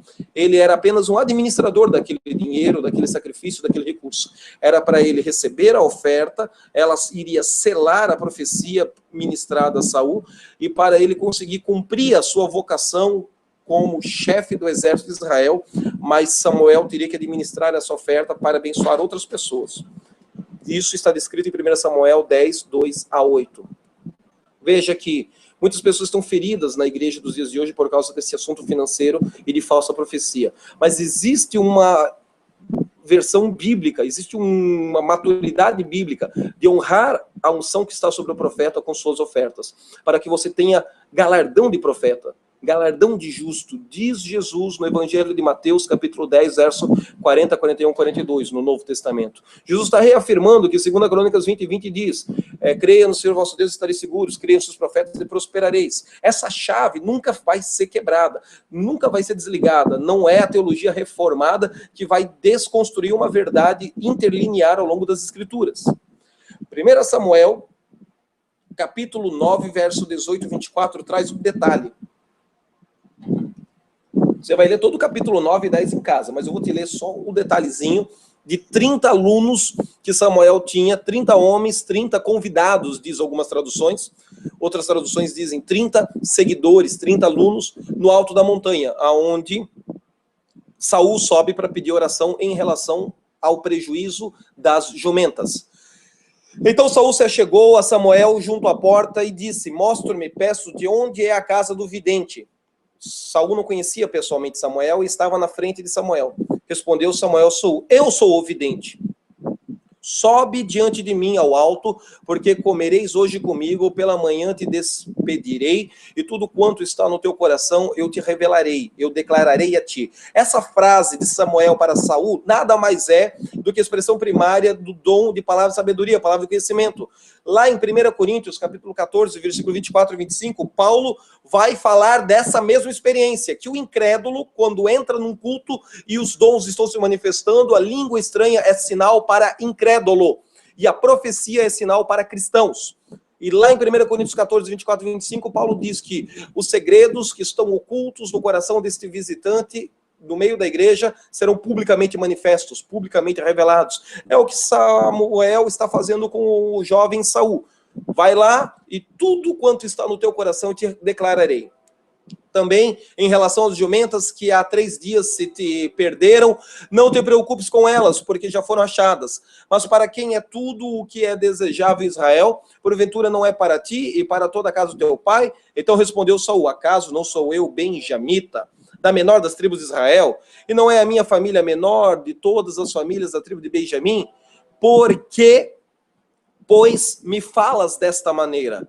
Samuel, porém, tomando a Saul e o seu discípulo, o seu moço, o seu servo, levou-os à câmara e deu-lhes o primeiro lugar entre os convidados, que eram cerca de 30 homens. Quem são esses 30 homens? Ora, esses 30 homens são os alunos que Samuel tem no alto da montanha.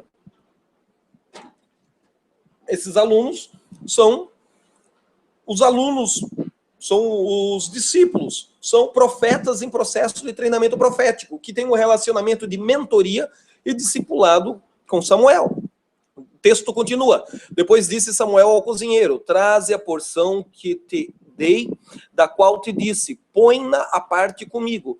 Levantou, pois, o cozinheiro a espádua com o que havia nela e pô-la diante de Saul. E disse Samuel: eis aqui o que foi reservado, está diante de ti, come, porque te foi guardado para esta ocasião, para que comesses com os convidados. Algumas traduções não traduzem por convidados, traduzem com os alunos, com os discípulos, com os filhos, conforme a tradução. Assim comeu Saul naquele dia com Samuel. Bom, você vai ler o capítulo 9, 10 várias vezes antes de dormir. Eu quero resumir este slide que Samuel se apresenta como profeta vidente. Fique tranquilo, ele não lia horóscopo e nem fazia jogo de cartas, búzios, e não trazia o seu amor de volta em 48 horas. Não é esse tipo de vidente que Samuel se apresenta. Existem 5 palavras diferentes no hebraico, se eu não me engano, mais com o grego, 6 expressões do texto original, que João Ferreira de Almeida traduz essas 6 expressões diferentes pela mesma palavra na língua portuguesa, profeta. Ou seja, são tipos de profetas diferentes. No final da aula eu vou te dar um resumo dessas palavras e desses tipos de profetas. Mas nesse momento, o ministério de Samuel tinha 30 homens com ele habitando no alto da montanha. Esses eram seus alunos profetas em treinamento. Veja que Samuel não ficava correndo atrás dos políticos de sua época para massagear o ego deles com profecias triunfalistas. Ele permanecia no alto da montanha em plena comunhão vertical com Deus, e os ricos, os políticos, os artistas, os jogadores de futebol, os empresários vinham ao encontro dele para receber oração e para receber também um comando, para obedecer, fazer alguma coisa, para fazer sacrifícios. Alguma dessas ofertas era para o profeta cobrir e manutenção do profeta. Outras era apenas para ele administrar. Ele não podia se beneficiar dela, mas tinha que distribuir para abençoar os pobres, os órfãos, as viúvas, os estrangeiros, os necessitados. E fazendo assim, o fluxo divino era liberado na vida de quem fez o sacrifício, de quem fez a oferta de holocausto. O fluxo não só de provisão financeira, mas o fluxo de Deus era liberado para que a pessoa conseguisse cumprir com a identidade e o destino selada na profecia. Por isso, o mundo hispano, ele é muito comum no mundo hispano, a pessoa tem uma gíria nas igrejas hispanas ao redor do mundo, quando você vai pregar. Essa gíria é: hermanos, você recebeu a profecia, recebeu a palavra do Senhor, agora você tem que selar com sal. Eles querem jogar sal em cima da profecia, ou seja, eles querem dar uma oferta sobre a palavra profetizada para selar esta profecia. E vários textos eles tiram isso, mas o principal que eu vi os pregadores hispanos usar é esse texto para fazer essa aplicação. Veja que em 1 Samuel 7, 5 a 7, diz que o Espírito do Senhor se apoderou possantemente de Saul, e fala também que o temor de Deus voltou ao povo, ou seja, a psique da nação agora começa a ser tomada por um espírito de despertamento, uma ativação profética nacional, um espírito de arrependimento nacional. Ali, Saul esquarteja o boi, pega um pedaço de carne, manda para cada líder de cada tribo, e ele vai chamar o povo para um arrependimento nacional, que mais tarde vai gerar mudança política, que mais tarde vai gerar mudança econômica. O nosso pepino é que nós queremos a mudança política, queremos a mudança econômica, mas como igreja não nos arrependemos pelos pastores e presidentes que receberam propina dos partidos políticos corruptos que estão no poder, para convencer os seus membros a votarem em alguém que não tinha temor de Deus e desde sempre teve no seu estatuto o compromisso de promover o homossexualismo na nação brasileira. E o nosso problema é que, como líderes, nós não nos arrependemos de pastores que deixaram os congressos de ação social, que deixaram os congressos de missões integrais da vida, para comer dinheiro do Bolsa Família, para fazer parte de um cargo político e ter uma zona de conforto. Nós nos arrependemos de pastores que estão sendo financiados hoje por comunistas que estão no poder para desconstruir uma teologia de Israel e construir uma teologia a favor de Ismael. Ora, eu sou totalmente a favor de construirmos uma maturidade profética e bíblica entre orarmos por Ismael e orarmos por Israel, tanto abençoando árabes quanto abençoando a judeus. Eu acho que às vezes a igreja só ora para o lado de judeu, tá errado. Tem que trazer um equilíbrio, uma maturidade, sim, mas eu não preciso ganhar dinheiro do partido político comunista para fazer isso. E hoje nós temos este quadro falando com demagogia protestante, falando com demagogia pentecostal, falando até com falsa demagogia apostólica profética. Então, enquanto nós não nos arrependermos disso, duvido que haja uma intervenção divina e uma janela dos céus e um favor de arrependimento nacional para que haja uma resposta de provisão financeira e de transformação da psique da nação brasileira. Mas creio que o caminho é esse: aplanar os montes, aterrar os vales, para que venha a manifestação da glória do Senhor. Essa é o início da escola de ativação profética liderada por Samuel. 30 homens que estavam com ele ali. Depois você recebe o PDF, dá uma estudada nessas artes, a gente recebe isso por WhatsApp, recebe isso por Facebook, Deus abençoe quem teve a criatividade de fazer. E como nos edificou, creio que vai edificar você também. Vamos. 1 Samuel capítulo 15, Saul é rejeitado por Deus e Samuel decreta o fim de seu reinado. Interessante que Samuel ungiu Saul rei e agora, neste texto, Saul vai ser destituído profeticamente. Já estudamos o episódio das aulas anteriores sobre o Ministério do Arrependimento, não iremos nos deter com detalhes, apenas citar para ativar a memória. Saul não honrou o profeta Samuel, nem ao Senhor. Se você não honra ao homem que vê, ao pai que vê, à mãe que vê, ao professor que vê, ao chefe da empresa que você trabalha, que você vê de carne e osso, muito menos você vai honrar a um Deus que você sabe que existe, mas não o vê e não o toca, é invisível. O rei Saul, no auge da sua fama e popularidade, demonstra ser fraco. Salmo 11, 3 fala sobre os fundamentos do justo. Se tirar os fundamentos do justo, fica impotente. Os fundamentos de Saul eram fracos, mas o telhado da glória, da fama, do sucesso e até mesmo de ser possantemente tomado pelo Espírito de Deus, não está, pois, Saul, filho de Quis, inscrito entre os profetas, massageou o ego dele e ele logo ficou soberbo e se emancipou da paternidade espiritual dele, que era Samuel.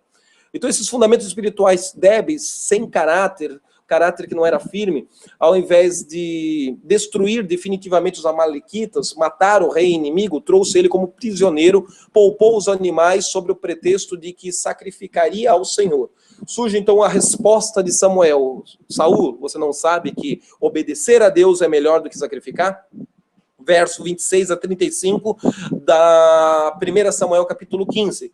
Samuel, porém, disse a Saul: não voltarei contigo, porquanto rejeitaste a palavra do Senhor, e o Senhor te rejeitou a ti, para que não sejas rei sobre Israel. E virando-se Samuel para ir, Saul agarrou-se na orla da sua capa, a qual se rasgou. Ele rasgou a roupa do profeta. Então o profeta fez um paralelo profético. Então o profeta fez uma analogia profética. Então o profeta aproveitou o simbolismo e deu um ato profético de decreto de juízo. Então Samuel disse: o Senhor rasgou de ti hoje o reino de Israel e o deu a um teu próximo. Nem Samuel sabia que seria Davi nesse momento da profecia. Que é melhor do que tu. Também aquele que é a força de Israel não mente nem se arrepende, porquanto não é homem para que se arrependa. Ao que disse Saul: pequei, honra-me, porém, agora diante dos anciões do meu povo e diante de Israel, volta comigo para que eu adore ao Senhor teu Deus. Então, voltando Samuel, seguiu a Saul, e Saul adorou ao Senhor. Então disse Samuel: trazei-me aqui Agag, rei dos amalequitas. E Agag veio a ele animosamente e disse: certamente já passou a amargura da morte. Disse, porém, Samuel: assim como tua espada desfilhou as mulheres, assim ficará desfilhada tua mãe entre as mulheres. Samuel despedaçou Agag perante o Senhor em Gilgal. O profeta matou o rei amalequita. Então Saul se foi a Ramá e Saul subiu a sua casa a Gibeá de Saul. Ora, Samuel nunca mais viu a Saul até o dia da sua morte, mas Samuel teve dó de Saul e o Senhor se arrependeu de haver posto Saul sobre rei de Israel. Outro dia a gente faz uma discussão teológica para entender essa palavra se arrependeu. Se é que Deus nunca pecou, como pode se arrepender? É óbvio que aqui o profeta está comunicando o que ele entende e o que ele sente. Não quer dizer que Deus seja alguém que erra para se arrepender. Mas isso é uma outra discussão teológica e como a nossa ênfase aqui é devocional, não vamos mergulhar nisso por hora. Samuel é o profeta, juiz e sacerdote que estabelece Saul como rei. E nesse episódio o destitui profeticamente do seu reinado. Embora Saul permaneça reinando por influência política e militar por muitos anos, depois desse decreto de juízo do profeta Samuel, Davi já estava sendo treinado por Deus. Ele estava lá com as ovelhinhas, lutando com o urso, lutando com o leão, para no tempo certo ocupar o trono. O dom de Deus é irrevogável, mas operar nessas atmosferas de unção, nessas operações e frequências de glória e poder, exige comunhão e intimidade com Deus. Sim, Senhor. Então não brinque com as coisas santas achando que porque ele ungiu e o dom é revogável, vai ficar por isso mesmo. É tempo de chamarmos a igreja para o amadurecimento. Eu particularmente acho que o voto de consagração que Ana fez a Samuel lá quando bebezinho não era o nazireado completo. Porque se fosse o completo, ele não poderia tocar em cadáver, não poderia beber vinho, ele não poderia passar navalha no cabelo. Eu creio que ela fez um voto parcial, apenas o cabelo não poderia ser cortado com navalha, porque nesse momento Samuel pega a espada e mata o rei dos amalequitas. Eu não creio que ele quebrou o voto. Alguns vão dizer que ele quebrou. O fato é que a ousadia e a violência de Samuel nada mais é do que o desejo, o coração de Deus se expressando publicamente com uma ira.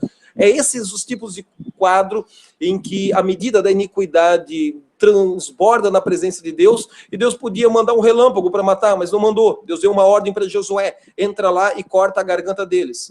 Deus podia fazer com que ele tropeçasse, batesse com a cabeça no muro e morresse, mas não foi assim. Deus deu uma ordem para Saul, vai lá e mata todos. E Saul, querendo dar um jeitinho, crescendo o olho financeiramente nos gados, nos camelos, nas ovelhas, nos bens materiais, chega para Samuel com o pretexto de que, eu vou sacrificar o Senhor. E Samuel estava tomado, era da mente de Deus. Então, ele não pecou, não. Ele foi ali um juiz que executou uma pena de morte. Pena de morte, ela é o instrumento mais bíblico que nós temos no Novo Testamento. Eu sou radicalmente contra ela, porque eu não vou colocar uma ferramenta de pena de morte na mão de um bando de juízes corruptos, como nós temos no Brasil, como nós temos no Ocidente. Então nós somos contra ela, mas que ela é bíblica, é bíblica. Nós somos contra, nos dias de hoje, a pena de morte num sistema jurídico que é corrupto, que não é digno de credibilidade. Voltemos para a escola profética de Saul, de Samuel. E a história agora começa com Davi.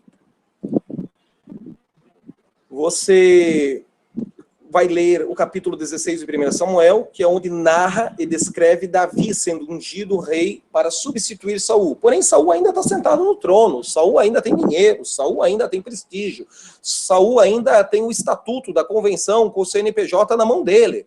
Mas é um Saul. Já está seco, sem a glória, sem a unção, sem a vida de Deus. Os espíritos imundos já estão atormentando Saul, assim como atormentam muitos pastores famosos nos dias de hoje. Veja. Mas se o Senhor disse a Samuel, não atentes para a sua aparência, nem para a grandeza da sua estatura, porque eu o rejeitei, porque o Senhor não vê como vê o homem, pois o homem olha para o que está diante dos olhos, porém o Senhor olha para o coração. Depois chamou Jessé Abinadab e o fez passar diante de Samuel, o qual disse, nem a este escolheu o Senhor. Então Jessé fez passar Samá, Samuel, porém, disse, tampouco a este escolheu o Senhor. Assim fez passar Jessé a 7 de seus filhos diante de Samuel, porém Samuel disse a Jessé, o Senhor não escolheu nenhum destes. Disse mais Samuel a Jessé, são estes todos os teus filhos? Respondeu Jessé, ainda falta um menor, o caçula, orelhinha seca. Está apacentando as ovelhas do campo. Disse, pois, Samuel a Jessé, manda trazê-lo, porquanto não nos sentaremos até que ele venha aqui. Jessé mandou buscá-lo e o fez entrar. Ora, ele era ruivo, de belos olhos e de gentil aspecto. Então disse o Senhor, levanta-te e unge-o, porque é este o mesmo. Então Samuel tomou o vaso de azeite e ungiu no meio dos seus irmãos, e daquele dia em diante o Espírito do Senhor se apoderou de Davi. Algumas traduções não falam vaso de azeite, falam chifre cheio de azeite. Particularmente eu gosto dessa tradução que fala chifre. Essa, por equivalência dinâmica, traduziu por vaso. Depois Samuel se levantou e foi para Ramá. Ora, o Espírito do Senhor retirou-se de Saul e o atormentava um espírito maligno, vindo da parte do Senhor. Então os criados de Saul lhe disseram, eis que agora um espírito maligno da parte de Deus te atormenta. 1 Samuel 16, 7 a 15. Presta atenção, que entre uma profecia pessoal dada a Davi, o ato de ungir e Davi, de fato, ocupar o trono, passaram-se muitos anos. Nenhuma profecia pessoal se cumprirá única e exclusivamente porque algum profeta profetizou. Profecias pessoais servem para nos apontar caminhos, nos auxiliar no discernimento das decisões a serem tomadas. Mas sou eu, é você, somos nós que tomamos a decisão. Não é o anjo que toma a decisão por nós. Podemos errar, podemos acertar. Podemos honrar, podemos desonrar. Podemos obedecer, podemos pecar. Dessa escolha e decisão a ser discernida e tomada. Porém, ao longo do processo, essas profecias pessoais poderão também abortar ou florescer, dependendo da nossa resposta ao comissionamento profético. Ao receber profecias, temos que selar com ofertas especiais, caminhar em temor e tremor diante de Deus, sem entristecer o Espírito Santo, pois as únicas profecias que se cumprirão inevitavelmente em nossas vidas, independente de crermos ou não, de adorarmos ou não, de sacrificarmos ou não, de mantermos nossa comunhão com Deus ou não, são as profecias absolutas. A chave para uma profecia pessoal se cumprir é a obediência a Deus ao longo do processo do alinhamento profético. Veja que vai surgir um poço em seco, onde as pessoas vão ali dar água para beber para os animais, as pessoas vão ali dar água para beber para suas famílias. E esse poço de água em seco é uma espécie de rodoviária da época. Havia um grande fluxo de pessoas ali. Por isso que os alunos da Escola de Ativação Profética de Samuel frequentemente iam a esse poço abordar as pessoas e orar pelas pessoas. Esse é o outro episódio envolvendo Saul e Samuel, que está descrito em 1 Samuel 19. É a escola de profetas, não mais no alto da montanha. Agora é em Naiote, em Ramá, junto a esse poço de água em seco. Conforme a tradução da língua portuguesa, a Bíblia traduz por seco ou seco, com acento e U no final. Mas, em resumo, essa escola do alto da montanha, Saul foi ativado profeticamente. E tudo começou a acontecer no seu ministério pessoal. Ele foi ungido chefe do exército do Senhor.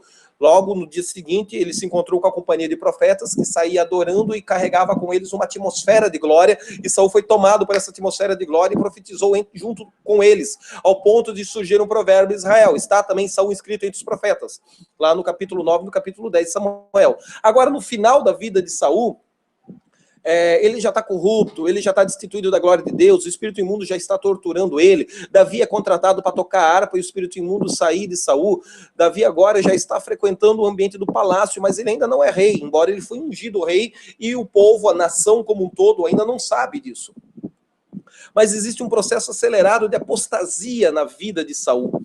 Ele vai ser novamente tomado pela unção de Deus, porém agora será na cidade de Ramá, na escola de profetas de Naiote, e no primeiro momento ele se dirige ao poço de água em seco, porque era ali que os alunos atendiam as pessoas, e depois ele caminha alguns poucos quilômetros para Ramá, aonde era a residência deles. Assim Davi fugiu e escapou, e indo ter com Samuel em Ramá, contou-lhe tudo o que Saul lhe fizera, porque a espada que Davi matou Golias estava escondida com Samuel aí, nessa escola, em Ramá. E nesse momento, Davi estava sem arma para lutar e teve a oportunidade de matar Saul na caverna de Adulão e não matou. Então o texto continua dizendo, foram, pois, ele e Samuel e ficaram em Naiote. E foi dito a Saul, eis que Davi está em Naiote, em Ramá. Então enviou Saul soldados, algumas traduções falam mensageiros, para prenderem a Davi. Quando eles viram a congregação de profetas, escola de profetas, casa de profetas, companhia de profetas, as traduções que aparecem na língua portuguesa, profetizando, e Samuel a presidi-los, o Espírito de Deus veio sobre os soldados de Saul, e esses também profetizaram. Avisado disso, Saul enviou outros soldados, e também esses profetizaram, e ainda pela terceira vez enviou Saul soldados, os quais também profetizaram. Então foi ele mesmo para a cidade de Ramá, chegando ao poço grande que estava em seco, perguntou: onde estão Samuel e Davi? E responderam-lhe. Quem respondeu? Os alunos da escola de profetas, os que estavam ali bebendo água. Eis que estão em Naiote, lá em Ramá. Foi, pois, para Naiote em Ramá. Mas deste poço em seco até Naiote em Ramá, havia um perímetro para cavalgar. E veja o fenômeno que aconteceu com Saul. O Espírito de Deus veio também sobre ele. Era o renovo. Era a lembrança da primeira vez que Deus tomou Saul com profecia. E ele ia caminhando. Algumas traduções dizem cavalgando e profetizando até chegar a Naiote em Ramá. E chegando na presença de Samuel, ele é arremessado em terra, despindo as suas vestes, ele também profetizou diante de Samuel e esteve nu, lançado por terra durante todo aquele dia, toda aquela noite, pelo que se diz novamente. Está também Saul inscrito entre os profetas? 1 Samuel 19, 18 a 24. Observe que existe uma diferença entre profetizar inspirado pelo Espírito Santo de Deus, enquanto Saul caminhava, cavalgava para Naiote, e ser tomado por uma violência profética do poder de Deus e ser lançado por terra, rasgando suas vestes, despindo-se ao ponto de ficar profetizando nu, caído por terra diante de Samuel.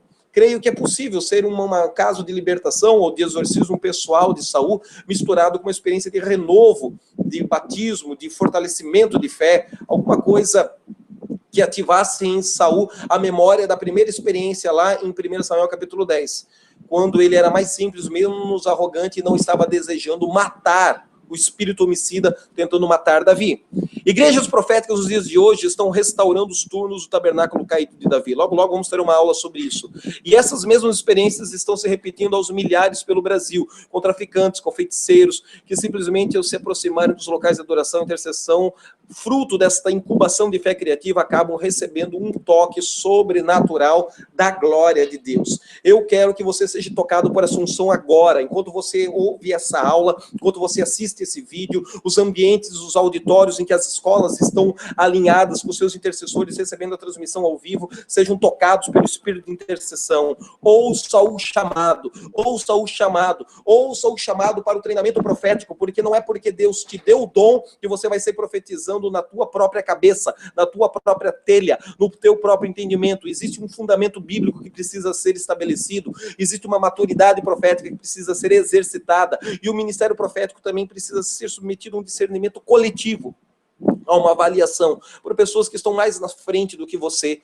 Por isso eu quero que você ouça o chamado para o treinamento profético e se torne aluno da Escola de Ativação Profética. Nós estamos apenas na 10ª aula. Você pode assistir às próximas aulas ao vivo e encontrar com alguém que já está fazendo a aula para assistir em casa, para assistir juntos, para receber oração. Existem os PDFs das aulas. Deposite sua oferta, nós vamos mandar por e-mail para você o PDF e você vai poder ler, imprimir, ter as apostilas na mão. Eu falei para você que haviam 5 palavras: Nabi, Roesh, Kozen, Shamar e Nataf, que são traduzidas na língua portuguesa por profeta, todas do hebraico. E no grego existem profetas. Vamos lá, eu não vou gastar muita energia com isso, mas você vai receber pelo e-mail PDF assim que depositar sua oferta para nos ajudar com a manutenção da escola. Aquele Nabi do hebraico, aquele que proclama, declara, anuncia, porta-voz. Esse tipo de profeta traz mensagem sobrenatural, expressando o caráter e a vontade de Deus. Ele está falando do coração de Deus. 1 Samuel 3:20. E todo Israel, desde Dan até Berseba, conheceu que Samuel estava confirmado por profeta do Senhor. Essa palavra profeta aí é Nabi. Roesh, também do hebraico, significa vidente. É o que ele usa quando responde para Saul. Eu sou o profeta vidente. É o profeta que profetiza a partir daquilo que vê. Existem profetas que profetizam a partir da intuição que estão tendo, e existem profetas que estão profetizando a partir de sinais que estão discernindo. mas o profeta vidente fala a partir daquilo que está vendo, Roesh. Esse profeta profetiza a partir do que está vendo, às vezes quadros mentais, outras ocasiões de olhos abertos. Ele olha na parede e está vendo um filme, uma foto. Uma vez eu estava pregando na igreja de um pastor, eu olhava na testa dele, aparecia escrito assim, manipulador. E eu olhava de novo na testa dele, aparecia manipulador. Eu olhava de novo, aparecia manipulador. Fiquei assustado, pensando que eu estava ficando doido, mas não. Eu estava vendo de olhos abertos coisas escritas na testa do pastor, para discernir o espírito dele e o espírito da igreja. 1 Samuel 9,19 é a resposta que Samuel deu para Saul. Eu sou o profeta vidente. Kozen significa vigia, é o profeta que está na torre de vigia, é o profeta guardião de cidades, é o profeta a serviço do rei, uma espécie de atalaia que fica policiando as regiões celestes pela intercessão. Você já viu irmãozinhos da igreja que tem um manto profético forte, mas ele não consegue frutificar nos projetos da igreja local? Ele só consegue orar pela cidade, orar pela nação, orar pelos problemas da geopolítica. Ele ora mais pelas coisas que ouve no Jornal Nacional do que orar pelos projetos de crescimento, de evangelismo, número de batismos e crescimento de célula da igreja local? Pois esse é o Kozen, é um típico profeta guardião de cidades. Ele fica policiando os céus em oração, e fica vendo os noticiários, e a resposta da oração que ele faz hoje normalmente aparece no dia seguinte nas manchetes dos jornais. Chamar. Essa classe de profetas são especialistas em guardar a palavra de Deus. Com eles, as revelações sempre estão conectadas a textos da palavra de Deus. Esse manto profético, ele é capaz de profetizar todo o problema de uma pessoa sem a conhecê-la, mas recebem o enigma dos céus através de textos bíblicos e vão sendo parafraseados com a história da vida pessoal do indivíduo que está recebendo a profecia. Geralmente, eles se tornam profetas conselheiros ou profetas sábios ao redor do rei. Esse é o manto profético de José. José, ele é um chamar, ele é um profeta conselheiro. A versão moderna, nos dias de hoje, desse tipo de espírito de profecia, são os consultores empresariais. Eles conseguem ler variáveis de mercado, eles conseguem fazer projeções e análises técnicas, mas no final de toda análise técnica existe uma intuição que ele tem que se arriscar. E essa intuição é uma veia divina dentro dele, é uma inspiração mística, é o profeta chamar. É a versão mais próxima que nós temos hoje na pós-modernidade dos consultores de empresa. José era esse tipo de profeta administrador que botava a mão, virava ouro, administrava com excelência e foi o único capaz de interpretar os sonhos de Faraó. Nataf significa pregar ou falar com inspiração. Lembra do nosso conceito moderno de pregador, querigma? Está focado na proclamação da palavra rema, quem pregar as palavras. Quem pegou a palavra, pegou. Quem não pegou, volta semana que vem e pega. Normalmente é o cara que não vai para imposição de mãos. É um cara que solta a palavra, quem pegou, pegou. Quem não pegou, retorna ao próximo culto. Miqueias 2,6, Miqueias 2,11, Zacarias 13,3. Fala a respeito desse tipo de profeta. Depois você vai ler com calma. E no grego, profetas, aquele que fala em lugar de outro, ou aquele que fala a partir da mente de Deus, aquele que anuncia coisas futuras. Você viu que são conceitos de profetas diferentes que na língua portuguesa foram traduzidos todos por palavra profeta, uma só expressão por João Ferreira de Almeida. Deus está restaurando a sua igreja. Deus está despertando o seu espírito, o meu espírito, e a igreja está voltando a esses fundamentos apostólicos do primeiro século. Nada mais é do que a evolução e a continuidade dessas antigas escolas de ativação profética, essas antigas comunidades proféticas. As igrejas se tornaram secularizadas, sem vida, sem poder, sem sinais. Igrejas vivas sempre serão a extensão e a continuidade do modelo bíblico de escolas proféticas. Todos nós temos um potencial profético universal no Novo Testamento. Todos podemos profetizar. Moisés, em Números capítulo 11, apenas sonhou com esse tempo. Quem dera o Senhor desse o seu espírito a toda a congregação. Porém, Paulo nos garante em 1 Coríntios capítulo 14, versos 31 e 32. Porque todos podem profetizar, um depois dos outros, para que aprendam e sejam consolados. Os espíritos profetas são sujeitos aos profetas. Isso não quer dizer que todos teremos o ministério de ofício profético, mas todos poderemos fluir na unção profética. O melhor local para você desenvolver seus dons e talentos ministeriais é um laboratório profético chamado igreja local. Profetas da montanha geralmente são pessoas feridas, independentes. Existe o sacerdócio universal comum a todo cristão no Novo Testamento. Pedro nos afirma isso em 1 Pedro 2, 4 a 9. Precisamos nos apropriar pela fé dessas verdades, caminhar na luz desse entendimento. Existe ainda um fluir profético universal, também comum a todos os crentes em Cristo Jesus, e um comissionamento para reinarmos em vida com Cristo, está lá em Romanos 5,17. As igrejas estão redescobrindo essas verdades bíblicas perdidas ao longo da teologia denominacional histórica. Deus está despertando sua noiva, sua igreja, sua esposa. Uma nova geração de líderes estão sendo ativados no profético e novos níveis de impartição de unção, impartição de espírito estão tomando conta do corpo de Cristo. Exemplo disso é 20 anos atrás, você não via ninguém pôr as mãos, orar e alguém cair no chão chorando. Hoje é uma operação de unção quase que primária, básica. Muitas igrejas avivadas experimentam isso com os obreiros, com os recém-convertidos. Eu quero que você ore a Deus e caminhe conosco na escola de ativação profética. Eu quero que você ore, e se você entender em Deus que nós somos respostas para as suas perguntas, para os seus anseios, para as suas necessidades, vamos juntos manifestar a glória do Senhor. Eu quero que você entenda o que pode acontecer se você realizar em sua igreja, em sua cidade, uma escola de ativação profética. Muitos me perguntam como eu posso experimentar isso na minha igreja local hoje. Ora, Provérbios 29:18 diz que não havendo profecia, algumas traduções falam visão, outras traduções falam revelação. O povo se corrompe, o povo perece. Pois é, a verdade inversa também funciona. Restaurando uma profecia bíblica sem manipulação, o povo que está ferido é curado, é restaurado. Muitos cristãos genuínos, porém secularizados, passivos, estão desanimados, mas serão poderosamente tocados e transformados pela glória de Deus, descobrirão sua função no corpo de Cristo e trabalharão debaixo desta operação da unção renovada.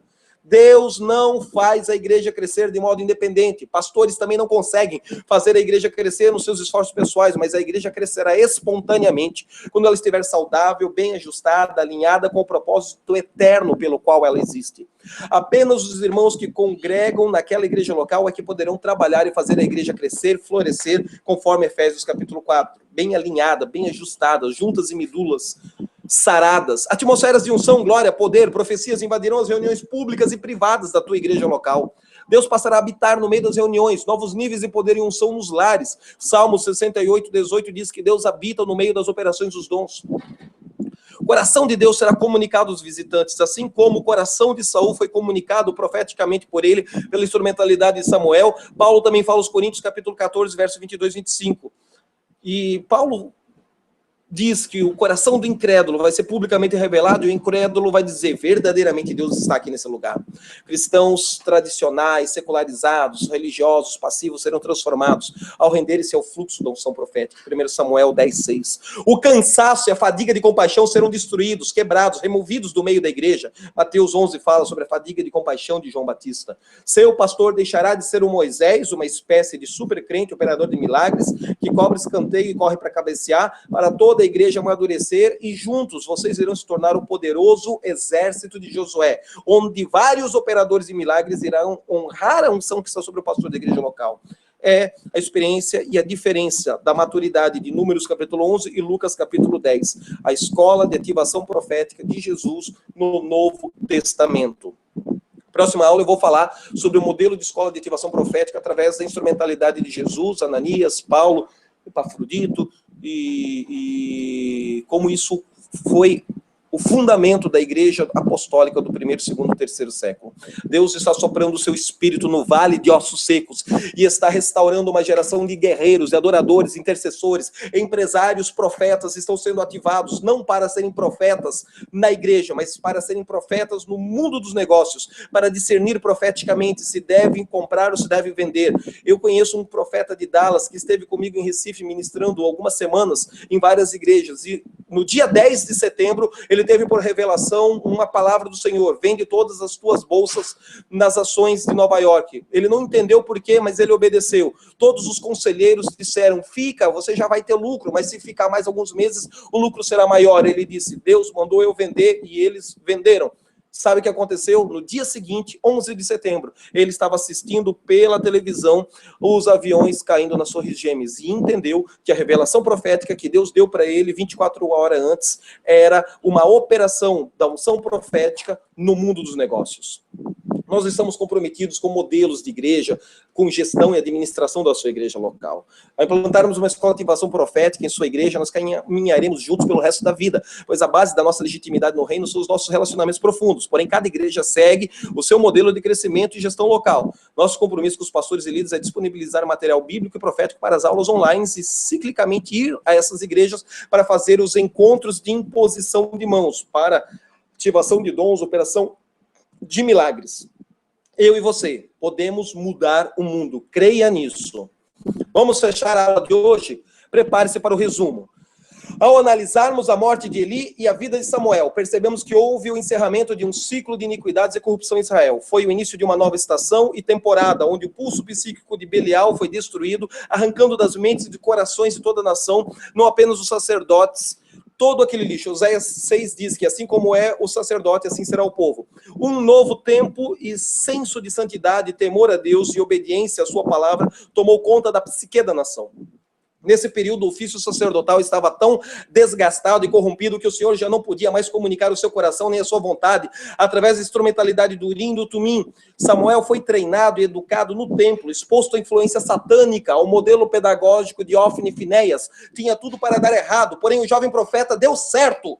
Samuel poderia ter se tornado o pior de todos os alunos, dando continuidade ao padrão pecaminoso de Eli e seus filhos. O sumo sacerdote pecava por ser passivo, por comiseração. Seus filhos adulteravam, prostituíam e roubavam as melhores ofertas, sem temor de Deus, sem consideração pela fé do povo que vinha ao altar adorar a Deus com sacrifícios. Deus operava e abençoava o povo, mas o sacerdote estava corrupto. Porém, Deus despertou o espírito de Samuel ainda jovem. Quando criança, ele começou a ouvir a voz de Deus quando tentava dormir, quando queria relaxar e entrar num sono profundo, Deus falava com ele.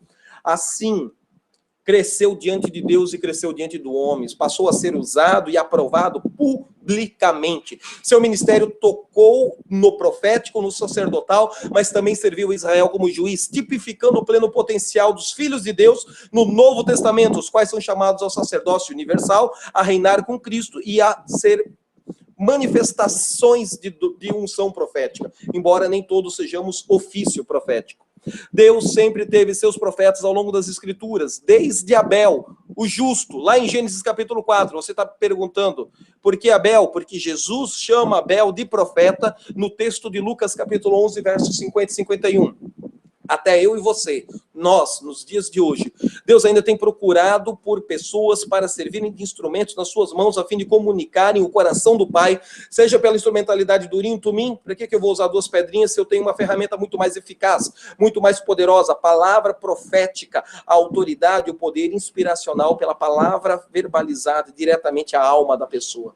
Talvez você esteja pensando como Abel pode ser considerado um profeta por Jesus, se não tem na Bíblia nenhum recado profético através dele, porque essa maturidade profética, de profecia e garoto de recado acaba na tua vida hoje.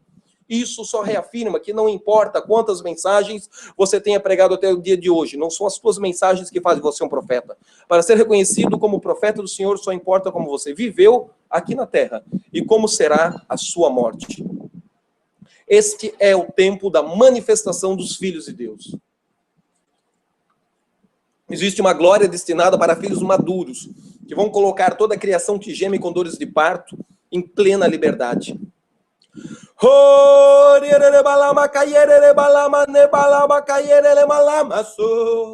Nós não somos a última Coca-Cola do deserto, somos apenas mais uma ferramenta entre tantos instrumentos que Deus está levantando nos dias de hoje para amadurecer o corpo. Você entende que essa escola online vai te ajudar e treinar para uma maturidade bíblica devocional, para a vida de oração e comunhão com o Espírito Santo de Deus? Então eu quero que você faça um pacto, eu quero que você faça um acordo, não comigo, mas com Deus. Eu quero que você sacrifique alguns compromissos, sacrifique horários, deixe de sair na sexta-feira à noite para assistir a aula ao vivo, e quando porventura perder a aula, rapidamente, nos próximos dias, assista às aulas offline, mande as suas ofertas, envie o comprovante por e-mail, a fim de juntos podermos responder para você com os PDFs, com as apostilas, com o material didático. Tarefa de casa, você pode me mandar para o e-mail, gelsonbecker@gmail. ler Levíticos capítulo 27, de 1 a 8, e fazer uma tabela relacionando o sexo, a idade e o valor da oferta de cada membro da família. Era essa a oferta que Eucana dava antes de Samuel nascer. Aplique esse texto à oferta que Eucana anualmente dava à sua família e Penina, porém Ana nem grávida era, e profeticamente ele ainda dava uma oferta maior. Isso expressa mais um personagem do período da lei que voluntariamente agia por fé, ofertando profeticamente por um filho que sua esposa preferida, Ana, ainda não havia concebido. Quantos anos Eucana fez essas ofertas especiais por um filho, um possível filho dele com Ana? Ninguém sabe ao certo. O que sabemos é que Samuel nasceu.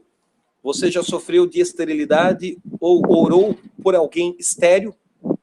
Aí você responde para mim. O espírito de esterilidade não opera apenas no útero, mas também nas finanças, na família, no ministério.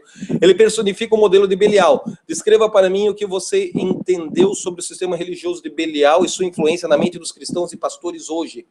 Algum Saul já tentou matar você física ou espiritualmente? Algum Saul já tentou te matar ministerialmente? Pode relatar lá. Quem é o Samuel que preside sobre sua vida, ministério e família? Você já está bem firmado em uma igreja local? Você recebeu a impartição de unção que está sobre a sua igreja local? Você honra os seus pastores? Você está ferido, sem igreja? Deixa a gente entender para saber como orar e participar desse momento da sua vida cristã. Quais as relações entre a igreja brasileira e Israel nos dias do profeta Samuel? Faça suas considerações. Por fim, leia 1 Samuel 4, 14 a 22 e resuma o que você compreende sobre Icabote. Mande um WhatsApp. O WhatsApp da oração é código diário 81 998 711 201. Claro. Entre no canal do YouTube, youtube.com/Gelson Becker. Se inscreva lá, compartilhe com seus amigos, fale com eles, insista. Como diria Paulo, pregue, seja oportuno ou não seja oportuno, quer seja tempo, quer não seja tempo. Então, insista com seus amigos para eles se inscreverem e fazerem a escola de ativação profética. E, por favor, eu estou falando com pessoas maduras. Deposite sua oferta no Banco Bradesco, agência 2518, conta corrente 10263, dígito 6, em nome de Gelson Becker. É uma oferta pessoal para manutenção do ministério. Eu quero que você participe com as suas ofertas, você dizima na sua igreja local, mas ofertas de agradecimento e ofertas de manutenção desse projeto, para podermos continuar disponibilizando as aulas de graça, sem precisar cobrar inscrição, sem precisar cobrarmos mensalidade. Vamos orar? Modelo de oração profética por novas escolas de ativação profética sendo implantadas ao longo do Brasil. Repita comigo em voz alta. Pai eterno, entramos em tua presença envergonhados e constrangidos. Entramos em tua presença envergonhados e constrangidos. Por um modelo de igreja na pós-modernidade. Um modelo de igreja na pós-modernidade. Que não expressa ser a perfeita imagem. Que não expressa ser a perfeita imagem. Da grande família do Pai. Da grande família do aí Pai. No céu. Aí no céu. Nos arrependemos. Por Identificação. Por identificação. Por sermos ainda uma igreja imatura. Por sermos ainda uma igreja imatura. Política e corrupta. Política e corrupta. Por termos pastores que recebem propinas. Pastores presidentes que oprimem seus obreiros. Pastores presidentes que oprimem seus obreiros. Pastores auxiliares que sofrem em troca de uma massagem no ego, um elogio durante a convenção. Somos no Brasil hoje uma igreja que diz não ter recursos financeiros para ajudar o órfão, a viúva, os missionários, porém investimos milhões em programas de rádio, televisão, financiamento de campanha política, de pessoas que nem temem ao Senhor. Unimos o nosso espírito ao Espírito Santo para trazer à existência um novo tempo, um novo ciclo sobre a nossa nação. A começar por uma nova geração de líderes. Oramos para que o ministério do Espírito Santo venha sobre as nossas vidas, sobre os líderes das igrejas, das denominações cristãs, de nossa nação, e comece a convencer da justiça, do juízo, do pecado. Brote coragem, violência profética, para mudar o que tem que ser mudado. mudar o que tem que ser mudado. Declaramos profeticamente que janelas de arrependimento genuíno janela de arrependimento genuíno estão sendo abertas nas mentes estão sendo abertas nas mais mentes religiosas, mais religiosas, nas mentes mais cauterizadas pelo nas pecado. mentes mais cauterizadas pelo pecado. E oramos pedindo E oramos pedindo que o fruto do arrependimento floresça do arrependimento floresça em nossa geração de em cristãos. nossa geração de cristãos. Nos arrependemos Nos arrependemos e nos apresentamos diante do Senhor diante do para Senhor, sermos a resposta de Deus para sermos a resposta a esse quadro de pecado e a imaturidade, esse quadro de pecado e maturidade. desonra religiosa. Desonra religiosa. Desperta o nosso espírito, Senhor, Desperta o nosso espírito, para Senhor, sermos os reformadores, para sermos reformadores, segundo a ordem de Samuel, segundo a ordem de Samuel, dos dias de hoje. dos dias de hoje. Em nome de Jesus, Em nome de Jesus. amém, Amém. amém e amém. Deus abençoe a vocês em nome de Jesus. Glória a Deus pela vida de vocês. Quantas horas ficou aí? 2 horas e pouco. Te digo já. Vai renderizar o vídeo aqui em 2, 3 minutos, eu sei. Mas 2 horas, eu acho. 1h50, 2 horas. Já liberou aqui, já. Deixa eu ver aqui já. Pode abrir um pouquinho? Pode abrir tudo. Alô, aqui com Jesus. Xaramacene caiara lamaçu. Reane camanhana lamanhana lamandara lamanhana lamaçu. Oriara lamane calamanhana lamaçu. Cara, eu não acredito que eu tô sem internet aqui, cara.